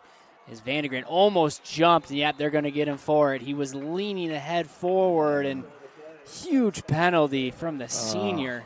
I saw it the whole way, Bryce. Justin Davis, number 1, the linebacker for Christian, started cheating the play, and he really started getting on the outside. And Vandegren really just started leaning because he knew that guy was inside of him, and he knew the play, and he just got called for that false start right there. And just that's a key mental mistake. That's not a time you want to have a penalty. But the good news is there's still plenty of time. You can reset right here. You only got 5 yards to go to score. First and goal from the 5. Burgess QB design run the whole way. Nice hole, but he's met. No, instead pushes his way forward thanks to some help from his friends. And that's enough for another touchdown. Austin Burgess runs in for the second of the game for him. Sailors now with a 20-0 lead. Great job by the offensive line in the second effort. Gritter and all those guys up the middle with Cody Jones. And, man, you love seeing that second effort where really he was stopped about the 2-yard line, and that's when it gets the coaches excited. You just play to the whistle, and Danny Brown harps that all day long, and it's nice to see Austin Burgess find a way to get in. Hat on a hat, tough-nosed football. Sailors got the better of them there. Point after attempt now for Kerstetter. He's 2 for 2. Make it 3 for 3, and he does. South Christian with a 21-0 lead in this game, and it's the first game of the season. Again, we didn't get to see a scrimmage against Greenville. This is always a good rivalry. Yeah. I don't know if I expected this 21-0 in this game. Yeah, I mean, especially the way Grand Rapids Christian was moving the ball and controlling the clock. But again, turnovers for touchdowns. I mean, the difference is from 14-7 to 21-0 at halftime is huge, and that's why the turnover game is everything. And that's why I think Sundberg, he's going to go into that locker room saying, guys, we're hurting ourselves. We had 2 face masks on the second drive that would have stopped the momentum. And then every time we take a chance deep, whether it's Ben Jackson in the corner of the end zone or Jack Bice making the big interception right here, they just haven't been able to get the big play. So I really feel like Grand Rapids Christian is hurting themselves a little bit, but credit to the Sailors' offense and Burgess finding a way to get that big third touchdown in before the half. That third touchdown was a 14-play, 55-yard drive. Took 5 minutes off the clock coming off of the Bice interception. Austin Burgess with the 6-yard touchdown run. His second TD run of the game gives the Sailors a 3-touchdown lead. Deep kick again, floats to the end zone, bounces it about the 1-yard line into the end zone. There's the whistles. There's some extracurricular, but all is fair here. As I imagine, Grand Rapids Christian will kneel this ball. Again, folks, halftime show coming up after this. Recap this fascinating first half football here from East Kentwood High School. Quick message from the MHSAA. And then we'll get you ready for the second half of action here from this rivalry game. The 57th meeting between these two teams. All right, Grand Rapids Christian with the with the ball, drop back, deep pass, streaking down the middle is Renz as he gets that ball batted down. Great pass breakup by Ben Jackson. He's had a really nice night. The junior played really well on the senior Cameron Renz. 2nd and 10, 16 seconds to go. Mind you, again, South Christian will get the ball to start the second half. So Grand Rapids Christian looking for just something here to go in the locker room. 16 seconds to go. 3 wide to the right is handoff to Grover. Grover finds a hole, bounces it outside, gets a couple blocks from his receivers as he powers his way forward to the 28-yard line. 6 seconds to go, and I think that'll do it for the first half of action here. South Christian 21, Grand Rapids Christian 0. It's been all Sailors here. We're going to take a break. Message from some of our sponsors. Get you back here for the halftime show here on Michigan Sports Radio.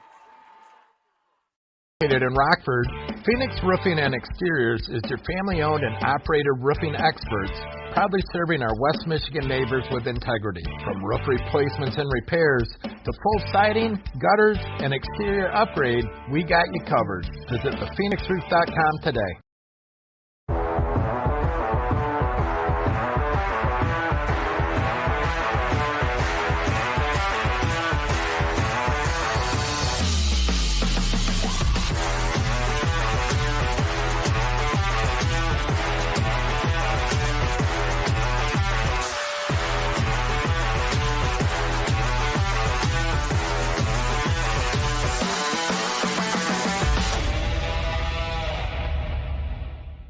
.67 horsepower, candy red, 8 cylinders of freedom. And to think, he only let me drive it once. I've never considered myself to be a lucky man. That would be Dad. He didn't know a thing about cars, couldn't tell a hatchback from a quarterback. But somehow his just kept going, and going, and going, and going. Turns out Dad wasn't lucky. He just knew where to look. Hey everybody, it's Derek Meyer down at Graf Chrysler Dodge Jeep Ram. I'm here with Anna Wypitch, Miss Basketball. So tell me a little bit, I heard a rumor that you're actually going to be a Sparty now. Yes, I was looking for a new adventure, and if you're looking for a new adventure, make sure you come check out Graf. When it comes to outdoor power equipment, you're never on your own. Since 1945, our customers and communities have trusted Weingarts for expert advice. That's why we stand behind Exmark zero-turn mowers, engineered for cut quality, smooth handling, and long-term reliability. From equipment, parts, repairs, and at-home service, we're here every step of the way. Expert solutions, honest value, easy ownership. That's the Weingarts way. Weingarts, everything from lawn to snow.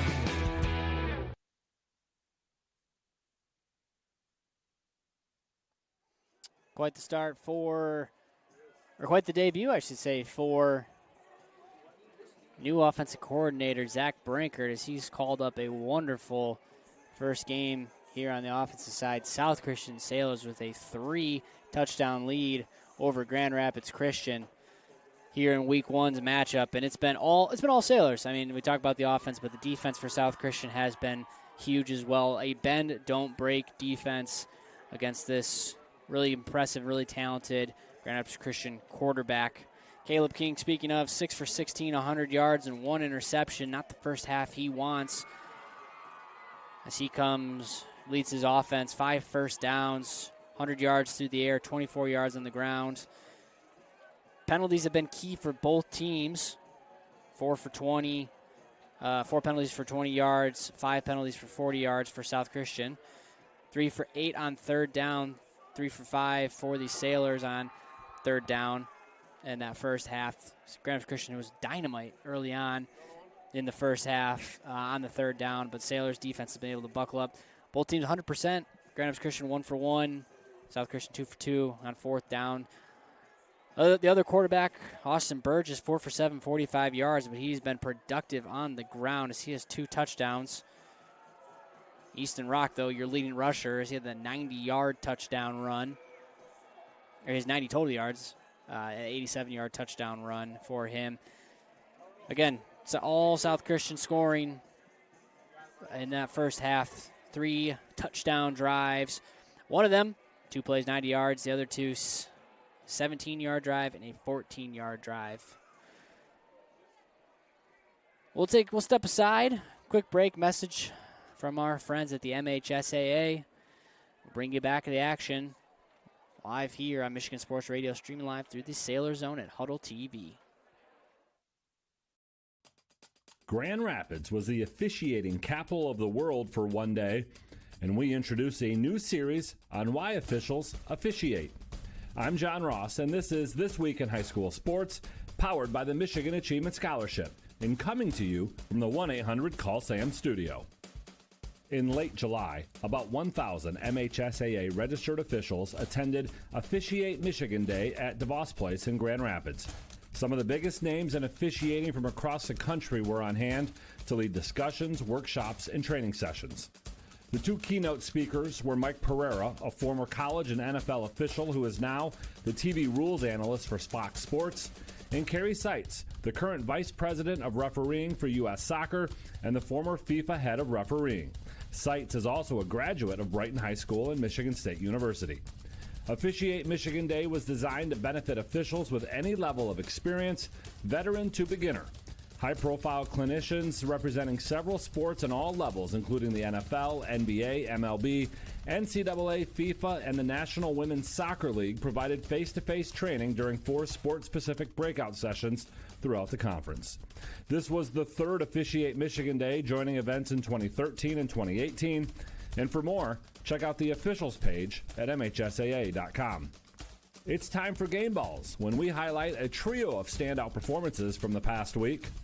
We lead things off with the Volley Turf Takeover at Lansing Catholic, where Williamston and Lansing Catholic both won volleyball matches played outside on the Cougars football field. Elliot Bigger had a goal and 2 assists in Traverse City Christian's win over Manistee, the first standalone boys soccer game for Traverse City Christian. Previously, they had been in a co-op with TC St. Francis.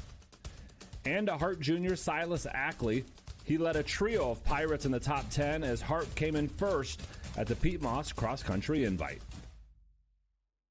The Michigan Achievement Scholarship is funding every grad, every path. Odds are your high school senior or recent grad will qualify for tuition-free community college, up to $27,500 at a public or private university, or up to $4,000 for a trade school or career training program, no matter their GPA. Wherever your child is headed, there's free money to get them there. Simply fill out the FAFSA to apply. Get started at mi.gov/achievement.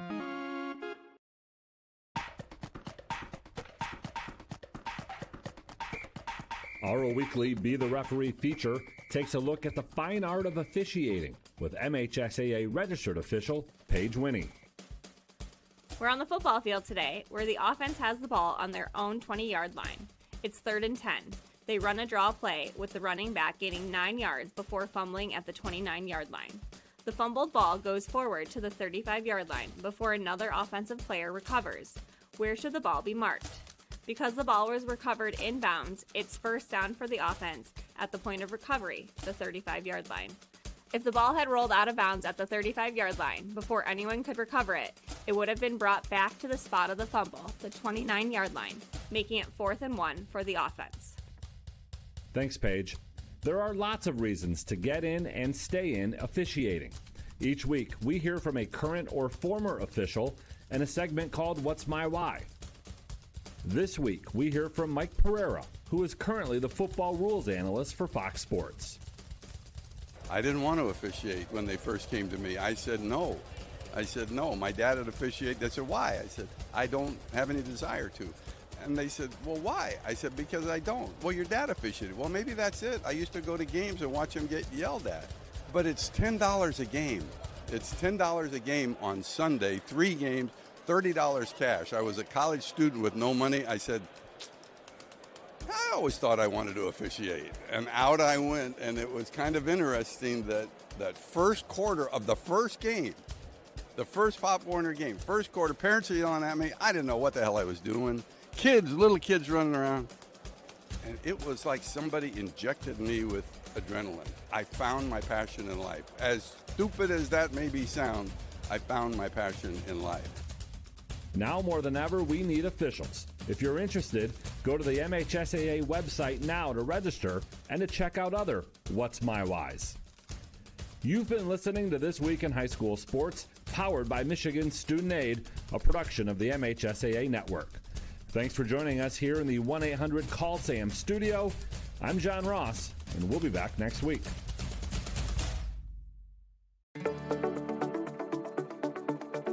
High school sports are meant to be fun.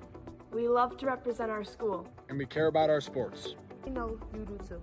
And because we all care, it can sometimes get intense. So let's make the experience more fun for everyone. We know it's easy to react and shout during games. But we all make mistakes. The game is more enjoyable when we hear positive cheering. Referees are human. Respect their decisions. They aren't perfect. When you feel like yelling, remember that you represent our school. We want to win, but just remember to keep the energy positive towards all.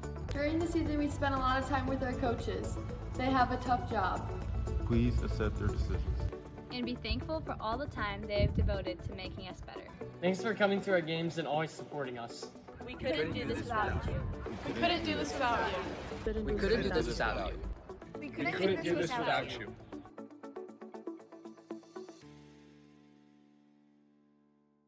Some of the things that we do every day, we help you get your wisdom teeth out before they're hurting you or when they're hurting you. I was a little anxious about needing my wisdom teeth out, going under anesthesia, and then recovery process. It's a scary thing. The Center for Oral Surgery earned my trust by explaining everything in detail and answer all the questions that I had.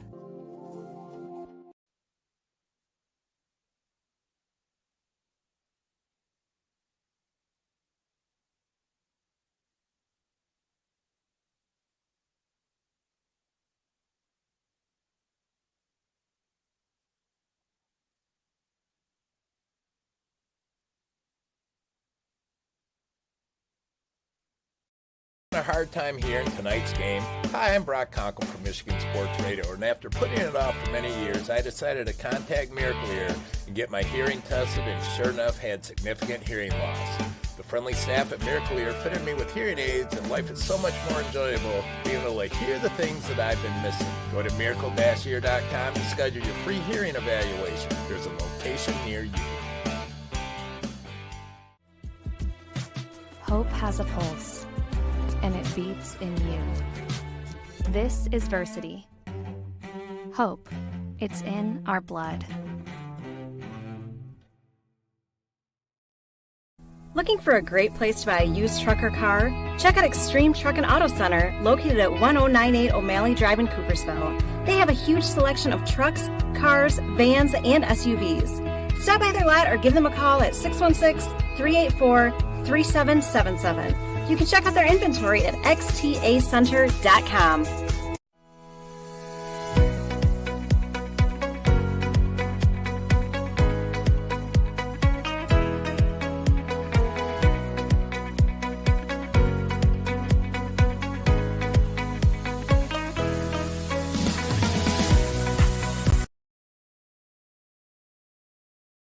The Michigan Achievement Scholarship is funding every grad, every path.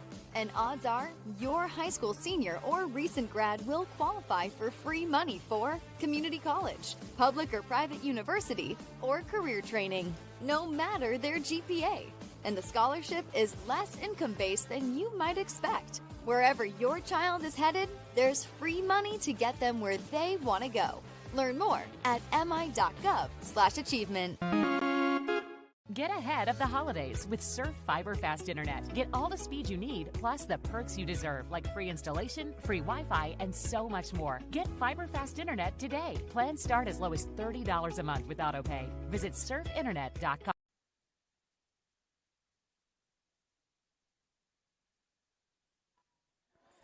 All right, 2.5 minutes to go here in halftime. South Christian up 21-0. And a thrilling first half of action if you're a South Christian fan. A frustrating first half of action if you are a fan of the Eagles or a family member of the Eagles. Grand Rapids Christian did not play poorly. They just turnovers, penalties. They inability to execute on key downs. Pretty good in the first half on third down, 3 for 8.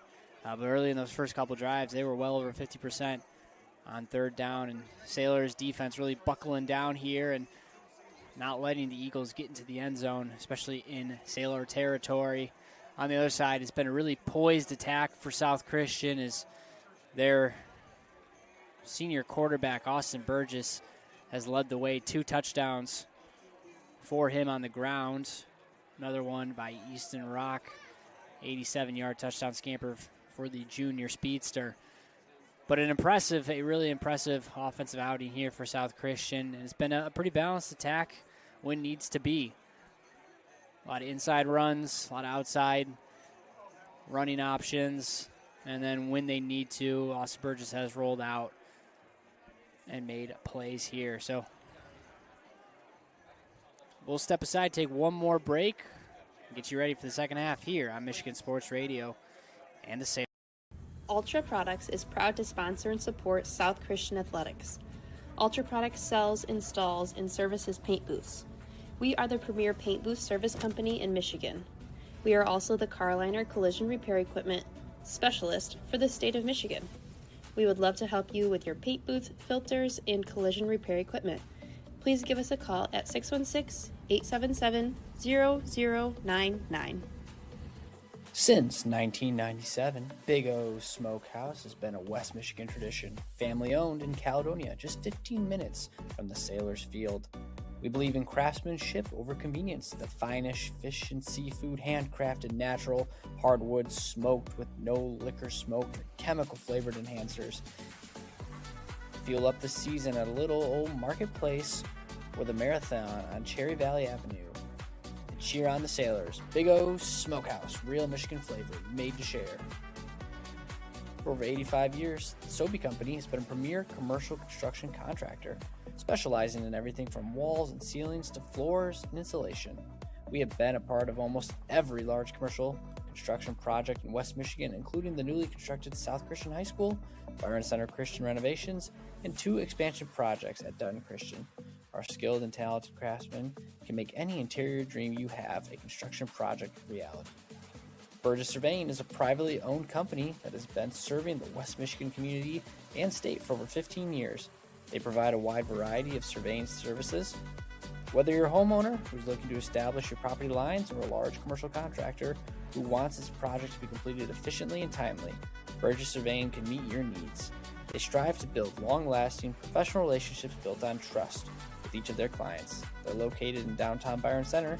Give them a call, 616-277-1636. You'll be sure to have a great experience. When it's time to pour, to build, or replace, you want concrete work that's built to last. For driveways, patios, sidewalks, foundations, and more, count on IDH Concrete to get the job done right. Proudly serving the West Michigan and Grand Rapids communities, IDH Concrete delivers quality workmanship and dependable service from start to finish. So whether it's a small project or a big pour, make your next concrete job a solid investment. Call IDH Concrete at 616-291-4413. Do you have a plumbing problem? Don't let a small leak turn into a big headache. When you need a plumber, you can count on Call Boulder Plumbing. From leaky faucets and clogged drains to water heaters and bigger plumbing repairs, Boulder Plumbing is ready to help keep your home running smoothly, serving Grand Rapids and the surrounding West Michigan area. So when your plumbing acts up, call the pros you can trust at 616-437-1856.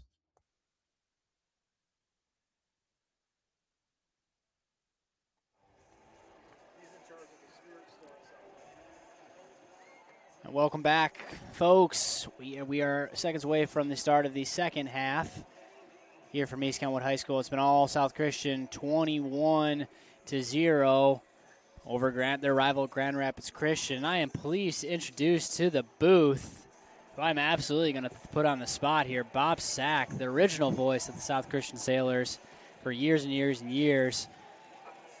Keys to the second half. That's a good way to start. It's great to be back here. Always fun. There's nothing more traditional than the first Friday of the season. These two schools getting together, and keys to the second half. South needs to do what they keep doing, just putting pressure on Charlie King, and they're covering well in the secondary. That's been impressive, and running the ball. It's exactly what I would expect from Danny Brown against Kirk Sundberg in this season opener. It's kind of been this 6 years in a row this way, so nothing new really.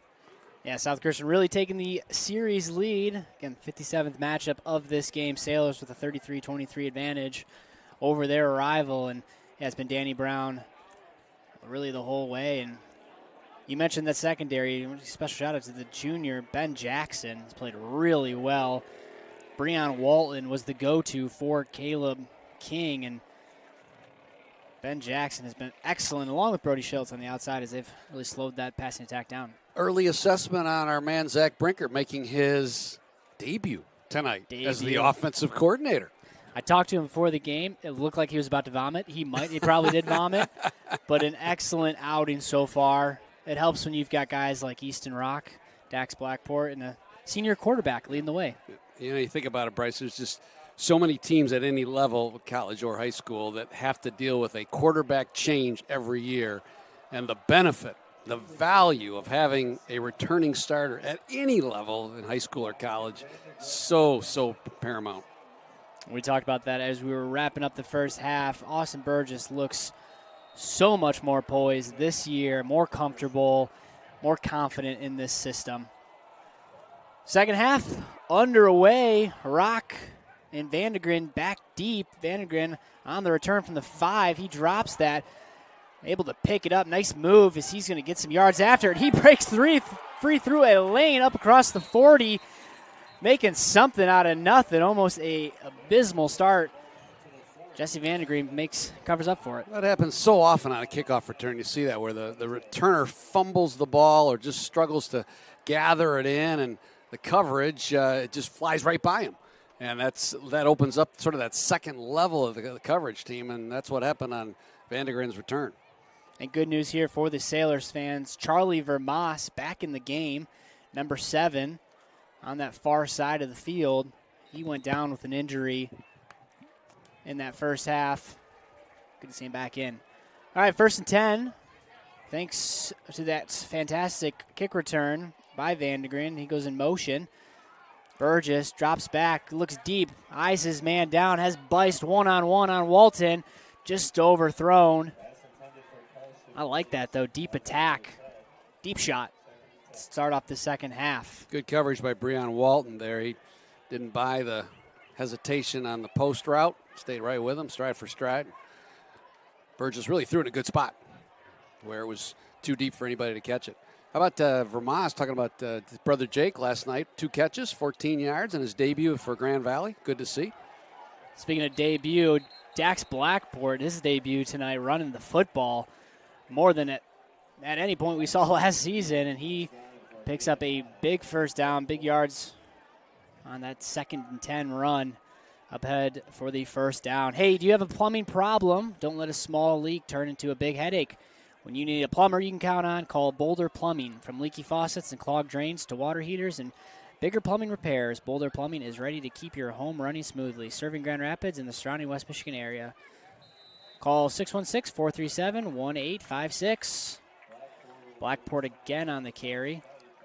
That's a tough call for Tim Chenoweth, the stat man there, because that's almost a forward pass on that option left, isn't it? I mean, Blackport was actually ahead of the pitch a little bit, technically a forward pass. So we'll see how Tim graphs it as whether it's a run or a pass.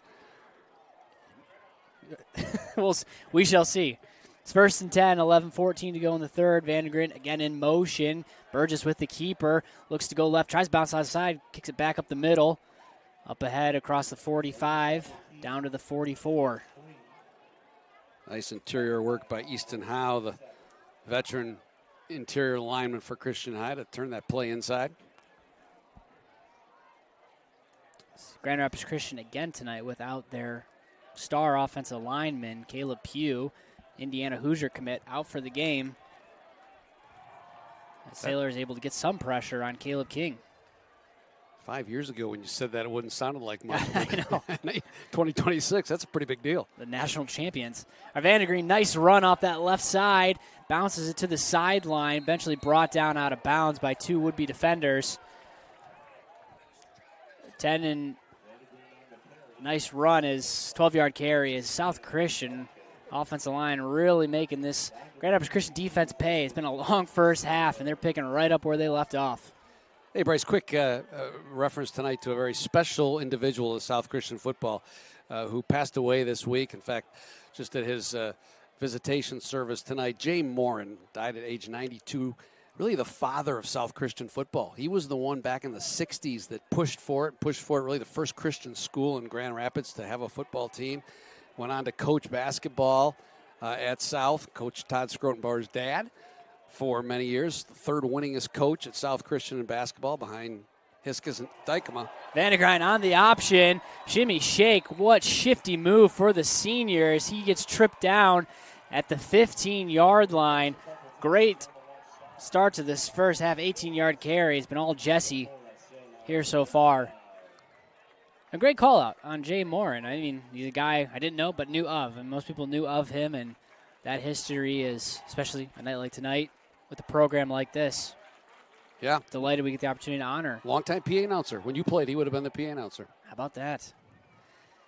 Burgess looked like maybe a broken play. He keeps it up the middle, eventually brought down by the big fella, number 73, Kylan Bender. I don't know. It looked like maybe a pass to that right side. Instead, Burgess took it on his own. 9:06 to go, 2nd and 4. Ball on the 9. You're right. Burgess looks like a different quarterback already this year, doesn't he? Just his command of the offense, decision-making. Snap, handoff, goes to Nagliski. Nagliski up the middle, turning and burning those legs, pushes his way forward. Enough for the first down. And South Christian won this game last year, 27-13. And Burgess, I tell you, Burgess just kind of looked just uncomfortable. And, yeah, this is a completely different command this year. But we give credit to the left side of that offensive line, Jackson Rignalda and also Jacob Labazo. Christian had 8 guys in the box on that play, and they still were able to push the line of scrimmage and surge for a first down. 4-down linemen, linebackers, and a safety showing blitz coming up close on that line of scrimmage. Blackport in motion, handoff to Nagliski. Nagliski shuffles to the left, gets tackled right at the line of scrimmage, met by the defender. No yards on the pickup. Sets up a 3rd and goal. Lennox Veld here up to make the stop, and that was good work again by that defensive line, the right side of the line. It was some submarining there that sort of occupied the blockers and allowed the linebacker to fill the gap. 2nd down. Sailors looking to take a 4-score lead.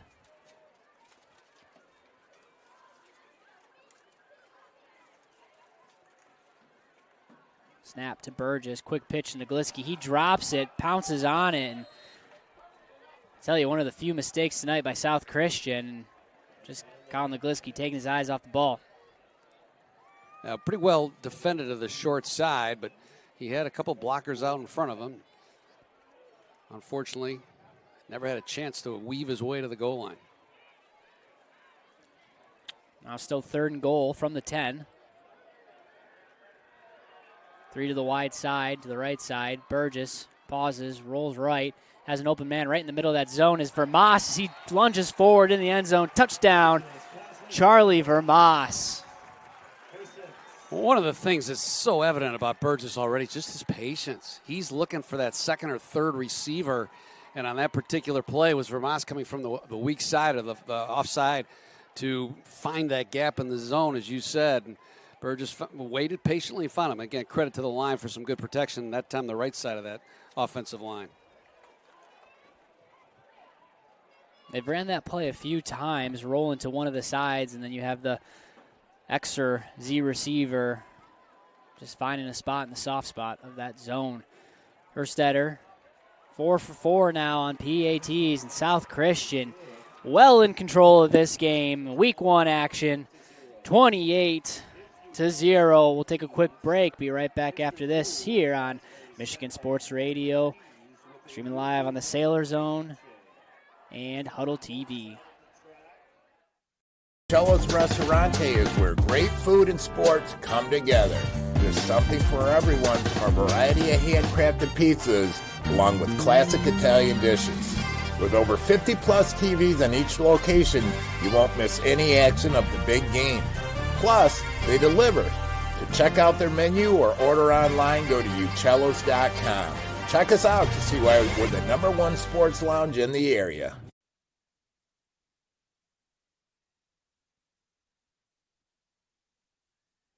All Sailors to start the second half, 28-3, 11-play, 60-yard drive, just under 5 minutes, 4:51.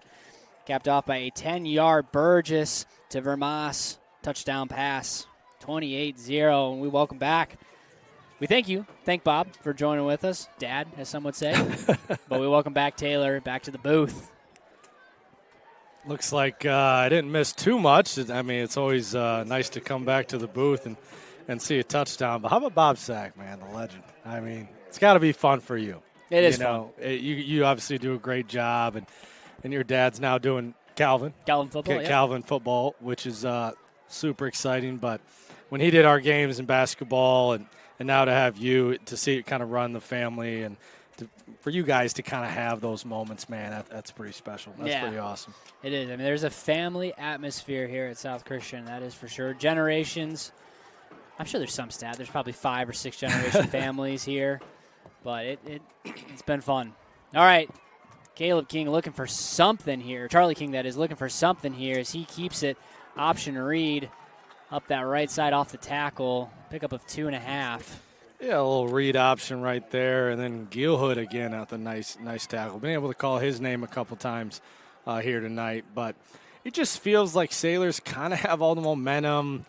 The crowd's kind of died down a little bit. Let's see if Grambus Christian can kind of get some juices going because you feel like they have enough talent out there to score, but you got to credit Coach Burgess's defense right now as they got the shutout going. Yeah, an impressive defense performance at that as Grover in motion. King drops back, gets flushed out of the pocket, drops a nice dot right in the middle of the field. And then we're going to get a face mask call, I believe, as flags come flying in. Nice patience there by King to find the open man.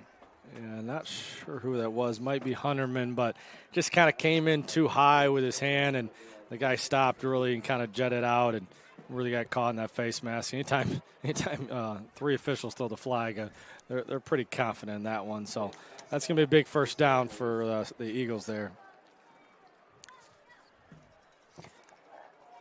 6:12 to go as the ball gets marked forward up to the 46-yard line.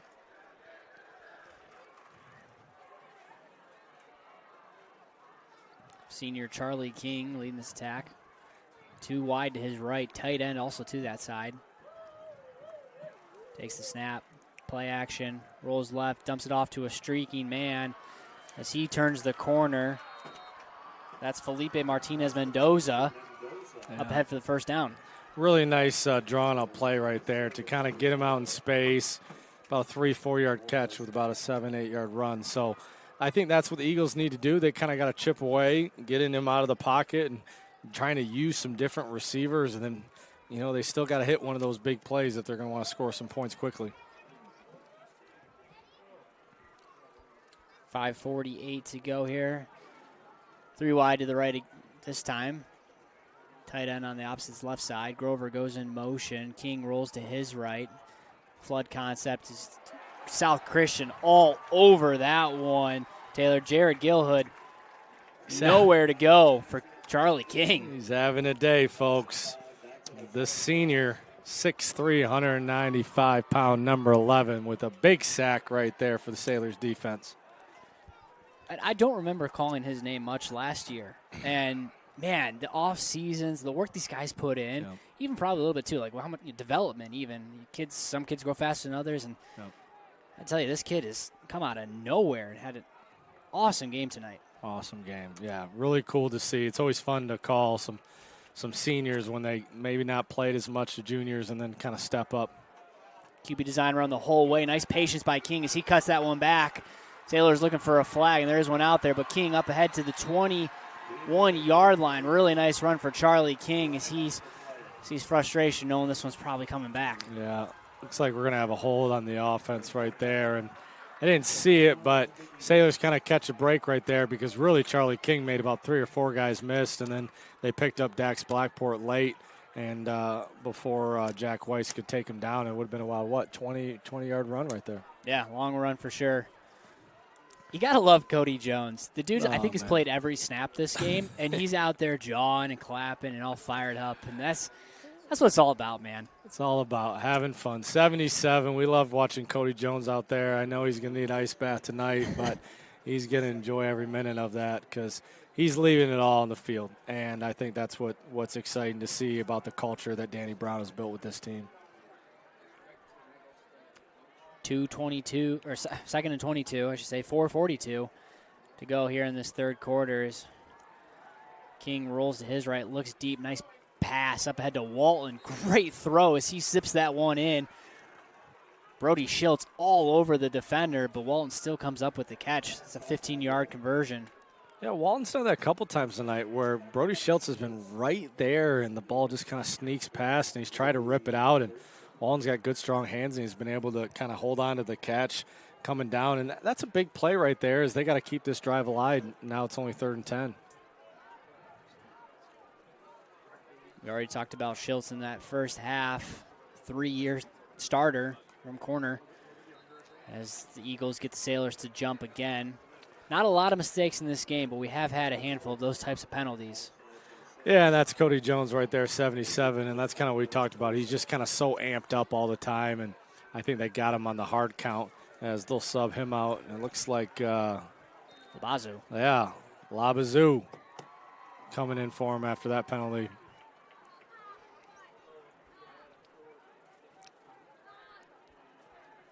Third and 5, 2nd and 22, and now 3rd and 5. Grand Rapids Christian back in a manageable position. Davis in motion in that left side slot. King drops back over the top to Walton. Right teardrop in it. Open arms as Breon Walton crosses into the end zone for the first score of the night. 38-yard touchdown for the Eagles.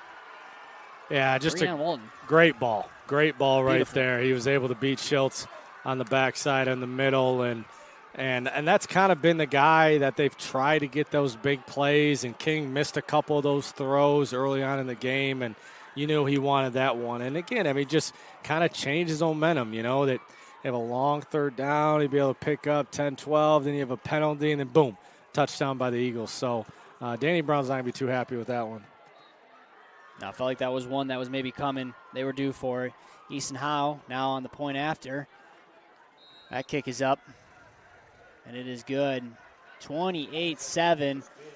Eagles on the board for the first time tonight. We'll step aside, take a quick break, and be right back after this. Cello's Restaurante is where great food and sports come together. There's something for everyone from a variety of handcrafted pizzas, along with classic Italian dishes. With over 50-plus TVs on each location, you won't miss any action of the big game. Plus, they deliver. To check out their menu or order online, go to ucellos.com. Check us out to see why we're the #1 sports lounge in the area.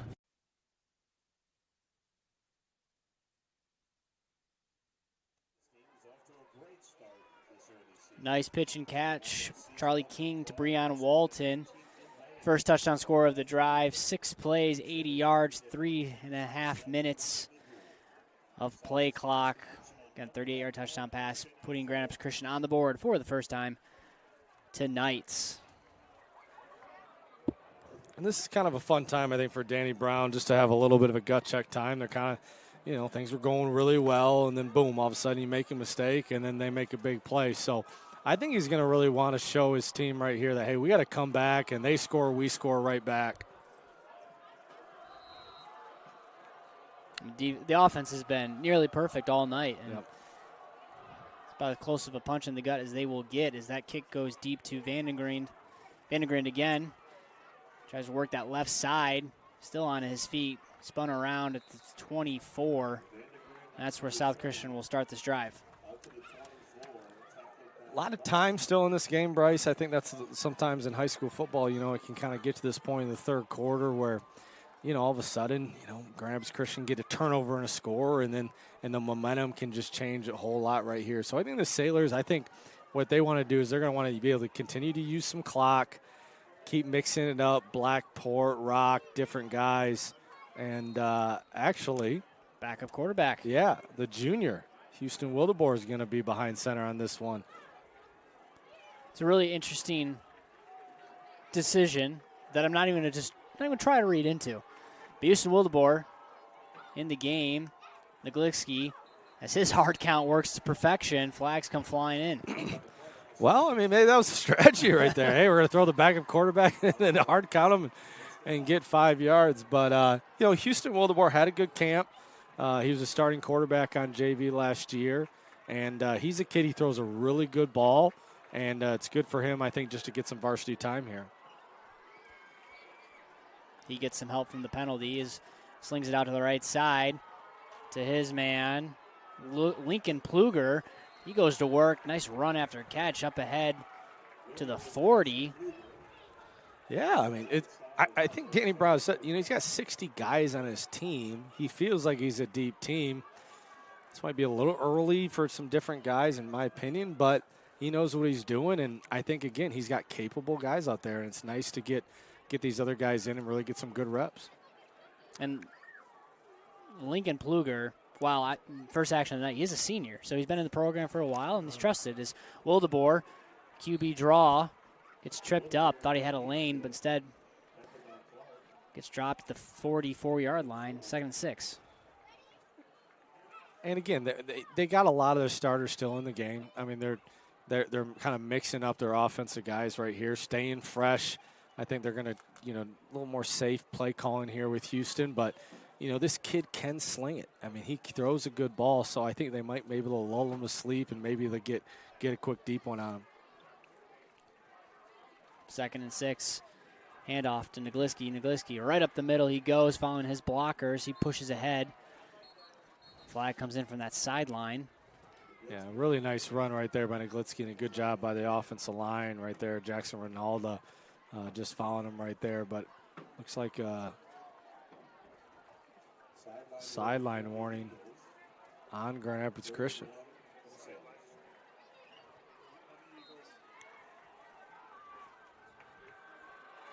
So 3rd and short? Yeah, Sailors 3rd and 1 here. They also got Gavin Bauma in at that H-back position, so a lot of new faces out here. Naglitzky in motion, QB draw. Wildebohr, nice lane, stutter step up ahead to the 40, and first reps of the night for Wildebohr. Looks good, confident running the football. Yeah, and he's not really known for his legs. They was talking in the fall camp that they'd like to see him get a little more comfortable running the ball. He's a guy who really likes to pass and kind of stay in the pocket, but as we can see in the Sailor spread offense, anytime that, in the RPO situations, you're going to be in a lot of different off-balance throws, and it's good for him to have some successful runs here early. Bauma in motion from left to right. Quick screen pass to the right side is... Good execution again, Vermas. Vermas. Yeah, Vermas right there, yeah.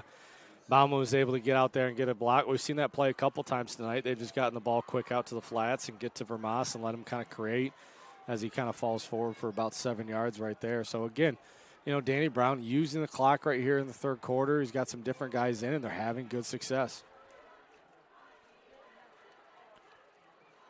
A lot of run plays, a lot up the middle, a few outside, and then some short screen passes and some quick in routes, drag routes for the Sailors. And this first game is Wildebohr steps up in the pocket, stays patient, dumps it off. Great pass. Oh, drop pass by Bauma.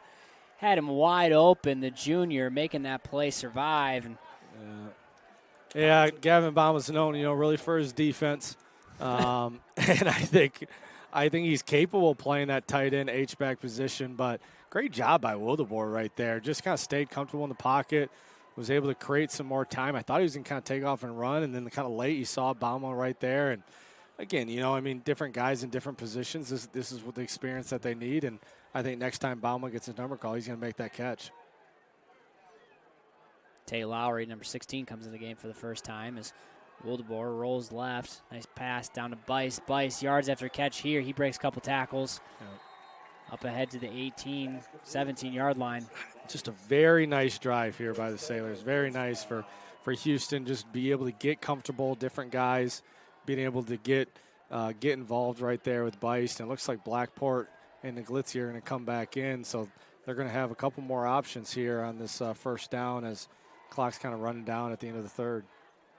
15-yard completion there. It's all South Christian. Is the same starting offensive line is in the game, but they've rotated the skill players, including the quarterback in this drive. Quick pass to the left side, screen pass. Blackport couldn't get out there in time as Bryce gets brought down. Nice tackle by Buck at that corner position. And just a quick cramp right there for 32 Blackport is, he's playing both sides of the ball. Danny Brown beat the trainer, D. Kisner, out there with the cramp. He had a smile on his face on that one. But Graham's Christian, great job sniffing that one out. I still would like the Sailors to kind of take a shot here with Wildebohr. I think they kind of dinked and donked it around. They've had enough success. It'd be nice if he could just pull one back and rip one here at the end zone. Now they're going to let this clock tick down to zeros as we wrap up the third quarter. South Christian 28, Grand Rapids Christian 7. We'll be right back after this. Our Sales and Leasing is your authorized dealer for Old Hickory buildings and sheds. Our business in Rockford, Michigan offers a wide variety of sheds for sale, also including chicken coops, greenhouses, gazebos, and much more. If you do not find the exact structure you are looking for, we can work with you to create your own. Check us out at brsalesandleasing.com.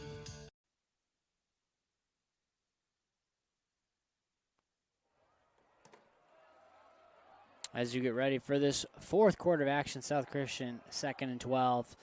As we've seen this whole drive put together by the 2s and 3s at the skill position for the Sailors, especially that quarterback, junior Houston Wildebohr, coming in and put together a real nice drive. Yeah, and again, the Sailors are having success both ways right now. You're up 3 scores. You feel like you have a deep enough team where this is an opportunity for you to get some guys, some different reps. And, it's early in the season, and guys haven't played a lot of game action. We've seen a couple cramps out there on a really humid night. So I get it. Stay fresh with the guys that you got when you're that deep. Final quarter of action in this traditional classic Week 1 rivalry between two bitter rivals. One of the many great games tonight on Michigan Sports Radio last couple nights. Yeah, it's kind of fun. A little Thursday night football in week 0, and, next week we play on Thursday night as well. Yeah, that's right. That's right, going into the Labor Day weekend. In motion goes Pluger. Wildebohr looks to him, instead keeps it. Tries to juke out of a defender, but 3 Eagles waiting patiently for him there. It's going to be a loss of 2 or 3. Yeah, they read that one really well, and it's going to be 3rd and long here. So we'll see if Coach Brinker can open up the playbook a little bit and see if he's going to get Wildebohr out in space or kind of let him throw it for the pocket as they're spread with 4 wide. Remersma and Lowry on that right side. Pluger in motion. Wildebohr rolls to his right, patiently waits, finds an open Charlie Vermas. He gets chopped down at the 7, but I tell you, South Christian they've had that all night. I'm a little surprised by the lack of defense adjustments. That Z receiver has been able to just sit in that zone and be wide open. Right, and they've really found the holes. They've found the holes, and that's a huge first down and a great play. And again, the confidence is just growing here with Wildebohr as you got a senior receiver out there like number 7 who's got sure hands, and now they got an opportunity to go 1st and goal here and try to punch in another score. From the 7, Bauma into that H-back. Negliski to Wildebohr's right. Strong, heavy set to that right side. Negliski right up the middle, untouched in the end zone. Touchdown, Kyle Negliski. Is Sailors back up 34, 7. Yeah, the 5'8" running back right there. Stays low to the ground no matter what. Kyle Negliski, the junior, right up the gut. Great job by the offensive line right there, creating that hole on the read option. and basically just kind of walks in the end zone. But how about that drive right there from the Sailors and the confidence that Coach Brown and this coaching staff has in the two deep guys, and to have success like that, now go up 35-7, says a lot about this team. Yeah, it really does. It's a impressive performance for South Christian on this offensive side. Just complete control really all night. Herstetter, 5 for 5.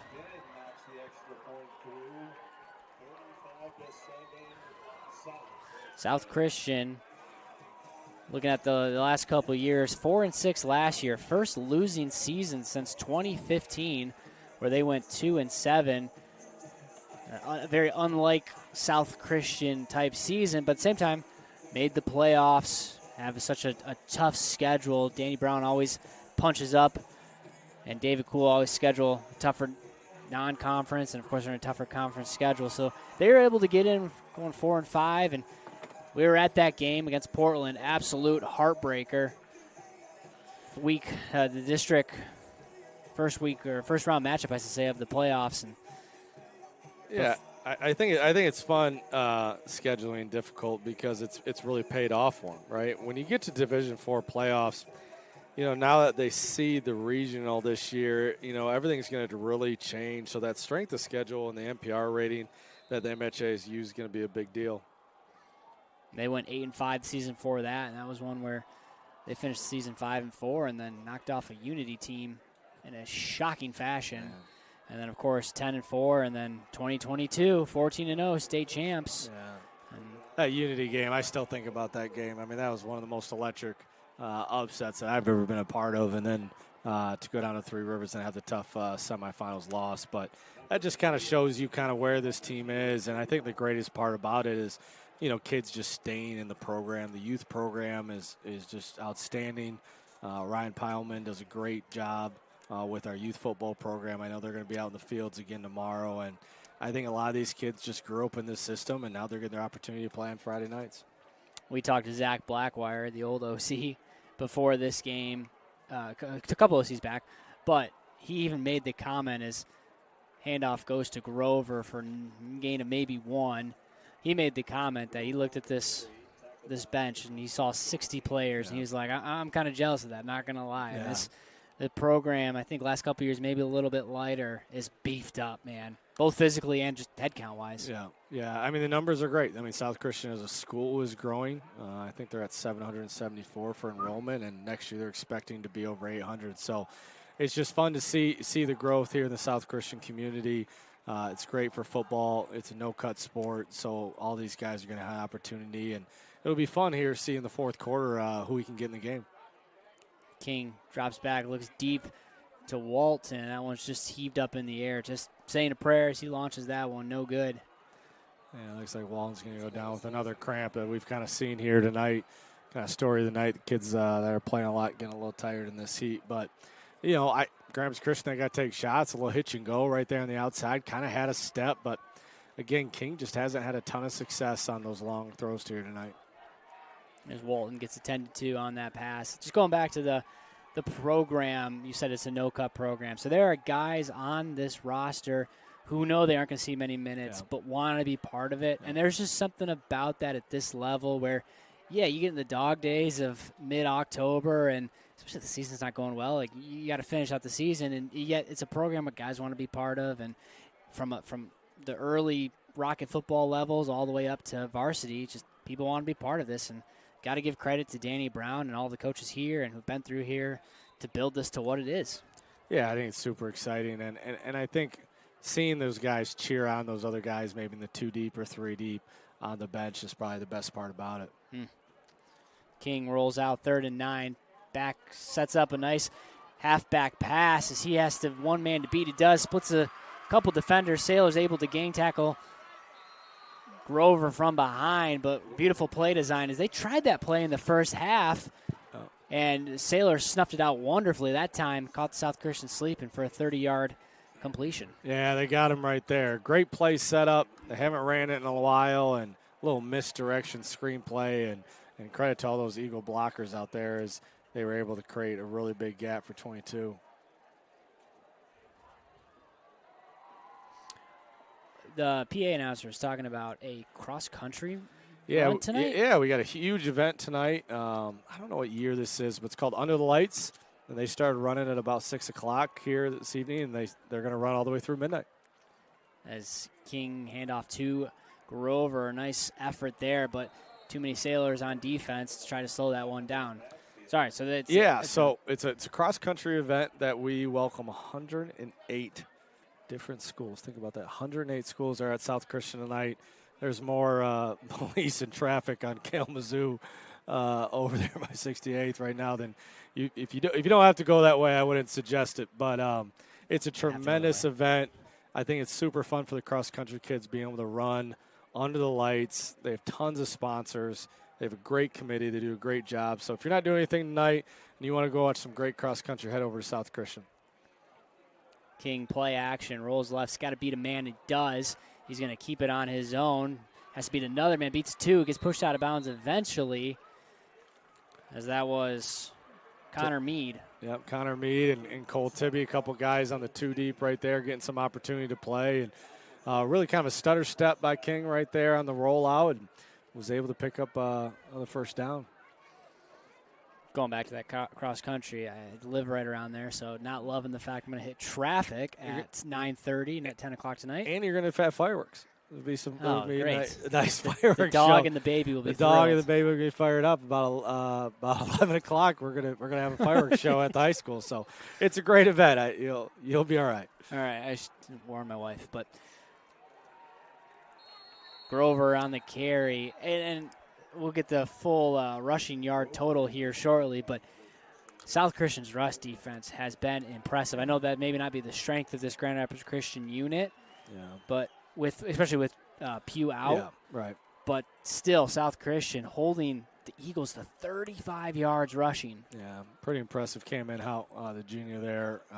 He saw a little time last year. It's nice to see him get in there and make a big play. But, again, it just kind of shows you the depth. And I think, unfortunately for Grand Rapids Christian, wish that young man some health. And hopefully he can get back to the field soon. But anytime you missing a guy like that, man, that's tough to replace. I bet you Signetti's smiling, though.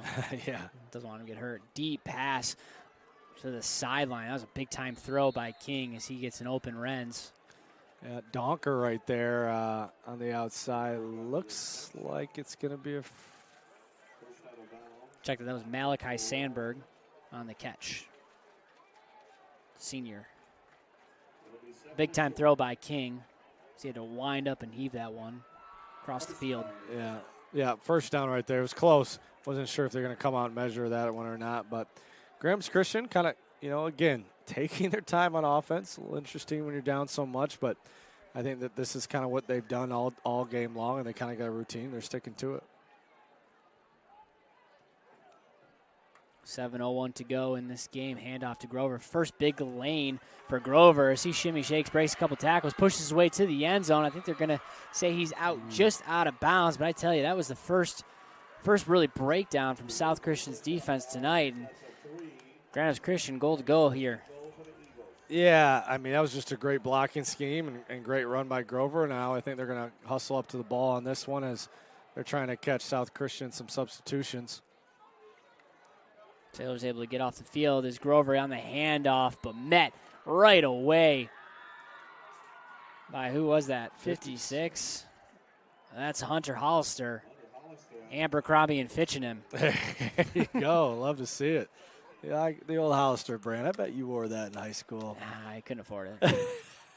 No, I was more of an American Eagle Air Hostile guy. Yeah, I like that. I remember those brands. Shout out 2008, yeah, roughly. The good old days. The good old Bryce. days. Simple times. Yep, simple times. Didn't have smartphones. Yeah, you went to the mall and you had to get clothes. You didn't just go home every night and your wife's got an Amazon package waiting. Yeah, well, I'm waiting for that still. Second and goal from the 3. King drops back. Receiver falls down, looking maybe for a flag. Isn't going to get it as Sundberg pleading his case from the sideline. Sets up a third down. Yeah, pretty good coverage by Donker. Might have got away with a little contact right there. And, I got to keep playing here as the Eagles got an opportunity to put another 7 on the board. Just under 6 minutes to go as the clock stops on that incompletion.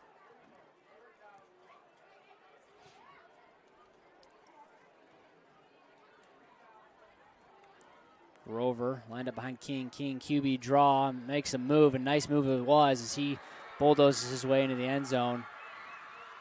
Touchdown, Eagles. Yeah, nice play by Charlie King, and that's what he can do, right? I mean, we've talked about that all game. He's powerful with his legs. He shows good patience, kind of waits for that hole to open up, and Grand Rapids Christian's been able to score, get a little momentum here. On the Sailors too deep, but again, I know Danny Brown and Coach Burgess. He's going to hold those guys accountable, and if you're on the field, he's expecting you guys to get stops. I think these touchdowns, too, especially in the second half, have to be important for this Grand Rapids Christian team. It's week one. A lot of season left. The point after is good. They ended up having a good season last year. 6-5. 6-5. And they kind of had a little bit the same thing. They got a tough schedule, a little bit of a slow start last year, and they kind of got it going. And you never know when Pew's going to get back, but they got some weapons out there. I mean, we've done a pretty good job on Grover, and we've seen what Walton can do on the outside. So, again, I think this is going to end up being a above 500 team, which is what Danny Brown wants and his opponents. That drive was a 12-play, 80-yard drive, capped off by a King 3-yard touchdown run. Took just under 5 minutes. We're at 5:53 to go in this game. But, yeah, Grand Rapids Christian, 6-5, numbers are correct. That's their first winning season since 2021. First time making the playoffs after a 2-year drought. 2024, they went 2-7. 2023, 1-8. 3-7 in 22, and 7-4 in 2021. So, in many ways, a good bounce-back season, but looking for big things this year, especially with that senior quarterback and the big-time offensive lineman. Yeah, I mean, you can tell, they have talent out there. Sailors, I think, have just had a really, really solid game. Offense and defensively, special teams. They had a couple penalties, I think, that hurt them. But overall, I just think South Christian's played some really good football here tonight. Been a very complete game. But I think you're right. I think Brown and Burgess are they're gonna see the 14 on the board. Yep. And a little bit of some tape is that onside kick attempt fielded nicely. It seems like South Christian was all ready for it. Yeah. Great job, right? Ethan Smith, first time being able to call his name. He was a really good receiver last year on JV, really good athlete, another kid that plays basketball as well. And it's nice to see the hands team go out there and make a good play.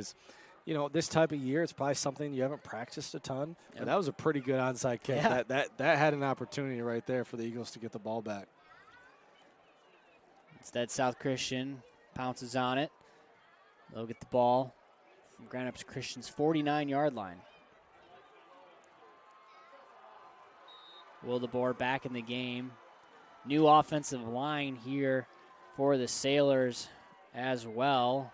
Looking at Brett Jagger on the right tackle. Yep. Jagger. DeBrine's out there as well. Get a few of these names also here as play continues. Pluger in motion. Wildeboer with the keep. Nice juke. He jukes out his defender, gets to the outside, keeps pressing forward up ahead to the 41-yard line. Real shifty move there. I think he said he doesn't run. They're telling me, in fall camp, they want to see him run, but that's just kind of the old PlayStation days. A little L1 right there. You're playing Madden, hit him with a quick juke. But, Houston's done a nice job in this read option. He's been comfortable running the ball, and it's nice to see a lot of guys out there. Finn Ayton and Tate Lowry are going to be split wide on the close side to us. And, again, they're going to keep playing here. And I know these guys who don't play as much, they're going to be hungry to score.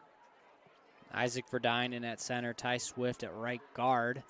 Now for South Christian. Option to the left side. Nagliski met by a defender. Great play and great pursuit by Javi Cummings. The junior comes in and makes a tackle for the loss. How about that moon here tonight, Bryce? People, I don't know if they can see it, but that is pretty special right there. You got a full moon. Beautiful night here at Falcon Stadium. Weather's great. Really good crowd. Really good home crowd again here tonight.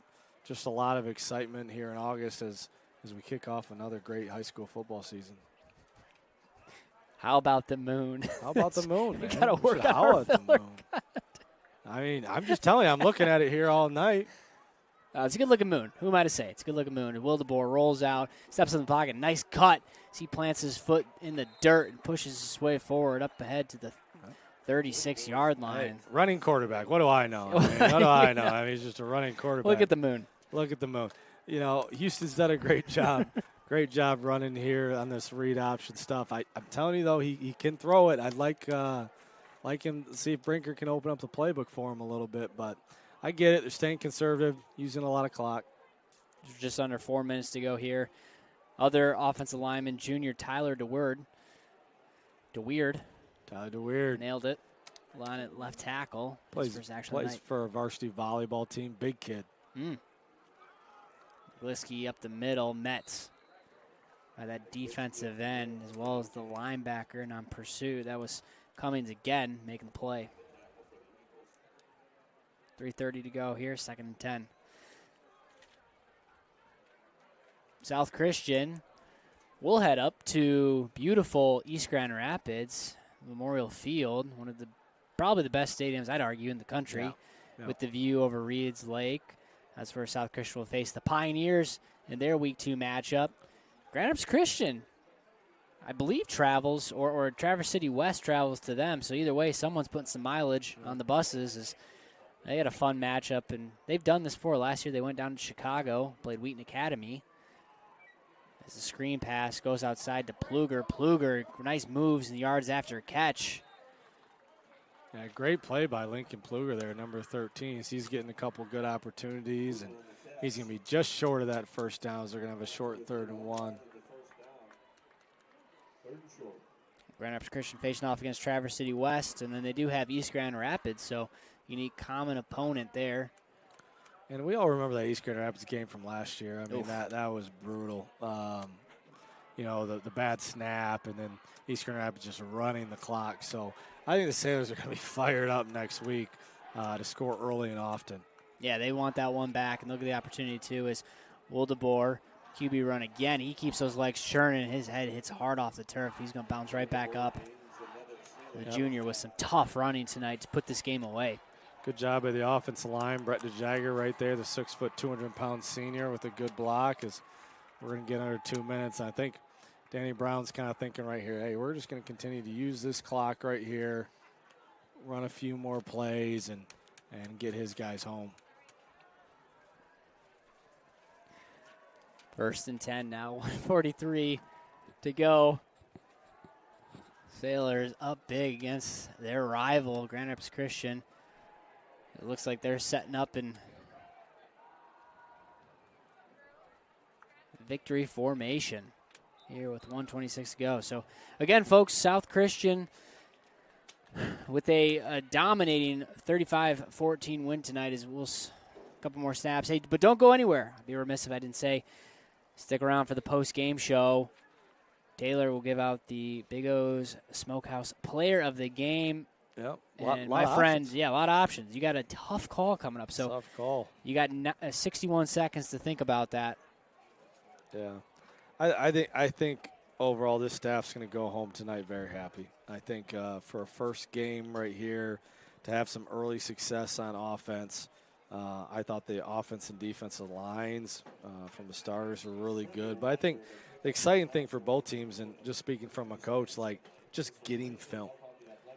Just having time where you can have live film, where you show your guys going against your guys. Everybody kind of knows what's coming. Just to have that film to work on this week and a short week. I'm not sure when Grand Rapids Christian plays, but with South playing on Thursday, you lose a day in prep. So I know they'll be back at it tomorrow, bright and early with the film, and get the guys in the weight room and the recovery and get them ready to go for a big week next week. And like we said before, man, I think that East Grand Rapids game, I think it's a big game for the Sailors. That's going to be a fun one, and we will be there for that as the clock ticks down to 0. We're going to step aside, take a quick 30-second break, and get back for the post-game show here on Michigan Sports Radio. Don't go anywhere. We'll be right back after this.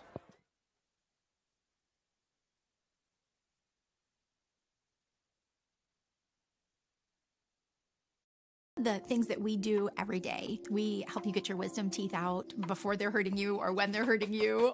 I was a little anxious about needing my wisdom teeth out, going under anesthesia, and then recovery process. It's a scary thing. The Center for Oral Surgery earned my trust by explaining everything in detail and answer all the questions that I had. Looking for a great place to buy a used truck or car? Check out Extreme Truck and Auto Center, located at 1098 O'Malley Drive in Coopersville. They have a huge selection of trucks, cars, vans, and SUVs. Stop by their lot or give them a call at 616-384-3777. You can check out their inventory at xtacenter.com.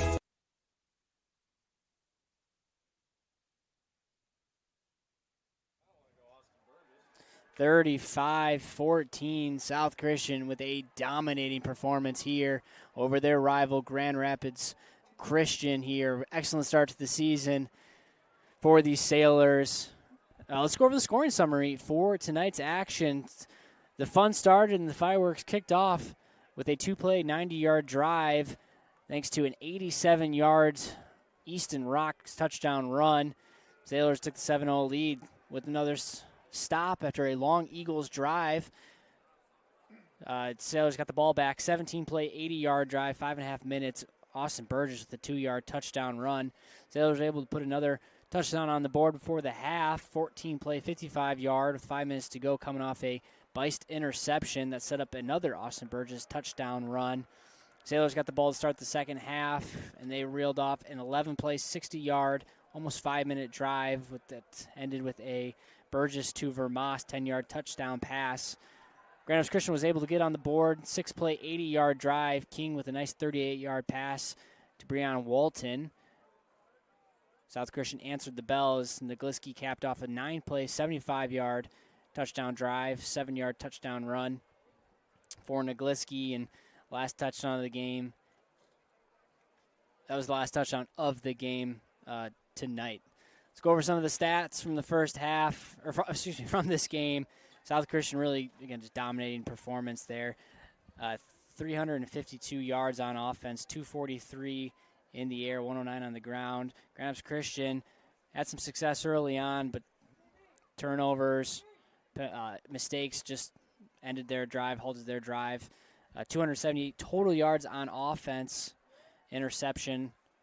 One interception by King on that offensive side. Penalties were big for both teams, 7 for the Sailors, 6 for the Eagles. Third down conversions were huge for South Christian, 8 for 11. South Christian able to keep the chains moving, whereas Grand Rapids Christian 3 for 11. Leading performers for the night, Charlie King finished with 217 yards, going 12 for 24 with a touchdown and a pick. Will DeBoer with 5 for 7 with 57 yards and a touchdown pass. Easton Rock was your leading rusher. He only had 2 carries, but 90 yards from that. Again, that 87-yard touchdown run. And on the receiving side, Breon Walton, 4 catches, 90 yards, 1 touchdown. And Bryce with 4 catches and 33 yards is your leading receiver for the Sailors. Really, really impressive week 1 opening victory. Taylor, what'd you like? Of the many things, what'd you like? What you saw tonight for South Christian? Yeah, I think overall just the balance from the offense and the defensive side. I thought last year there were times where the defense looked really good and then maybe the offense wasn't there, or the offense was there and then the defense couldn't get a stop. And I think that just created some frustrations for the staff and the players last year. And I just thought tonight, man, just overall, I thought you couldn't really say that they were bad on one side of the ball. I thought they were great on both sides of the ball, and credit to the coaching staff and all the work they did here this summer, and to the kids who really stepped up and played well. Yeah, a lot to be excited about in this game. Sailors won this game 27-13 last year, but I just think back to it. It wasn't a convincing win. It felt a little shaky. This one was not that. This one was a dominating performance. A couple mistakes here and there, but like you mentioned, just poise, comfortable in their offense. And got to give a special shout-out to Zach Brinkert, the new OC. We need some AC up here. The new OC, who just dialed up an excellent game plan and has a lot to be excited about. Yeah, and as a coach, you know, anytime you're in a new position, and I know it's a little bit different in football when, you know, you're the one calling the plays and stuff like that, and your nerves are running, you're high energy, and it's hard to sleep, and you just want to get through it. But now you kind of got this one under the bag, and and you got to build on it. That's just what it is. Either way, you're going to look back on a film from our first game, and you're going to see a lot of good. You're going to see a lot of bad things that we don't see here in the booth that they're going to correct on film. So I think both teams will improve tonight from the film. But, yeah, credit to the new OC, Zach Brinker, just did a great job. Yeah, it really was. And you mentioned it already. At the end of the game, South Christian heads north to East Grand Rapids, face the Pioneers. We'll be there next week covering that game, so be sure to tune in to Michigan Sports Radio and the Sailor Zone to catch all that action. Of course, South Christian looking to avenge that really nasty loss, that Week 2 loss last year here at home. And a lot to be excited about, but a short week and a lot of work to do. So fired up that this season's underway. Week 1 in the books. South Christian 35-14, 1-0. Grand Rapids Christian with the first loss of the season. They'll face Traverse City West next week as a fun opponent for them. Thank you for joining us tonight. Thank you, Tim Chenoweth, for, oh my goodness, you're right, player of the game. I'm sorry, I almost skipped past your shining moment. All right, Big O's Smokehouse, player of the game. We were talking off air. Tough decision to make. Who are you going with? Such a tough decision. You're gonna blow by it. I got nervous for you. You got nervous for me, but no, I met with the committee and the staff, took some votes and everything like that. But we're gonna give it to Austin Burgess. More than anything, just after the year he had, the ups and downs last year, I just thought he was tremendous. The great poise he had running the offense. We had a couple big plays, but have a couple runs, really good runs, some rushing touchdowns, some really nice passes. But I think he solidified his spot here tonight. And that's my Big O's player of the game, the senior, the quarterback, AB. No disagreements here. Great call and great game for Austin Burgess tonight. All right, that'll do it here, folks. We'll be back next week. South Christian faces off against East Grand Rapids, Week 2 action. 2026 season is underway, and we are here for it. Catch all the action live here on Michigan Sports Radio, streaming live on the Sailor Zone.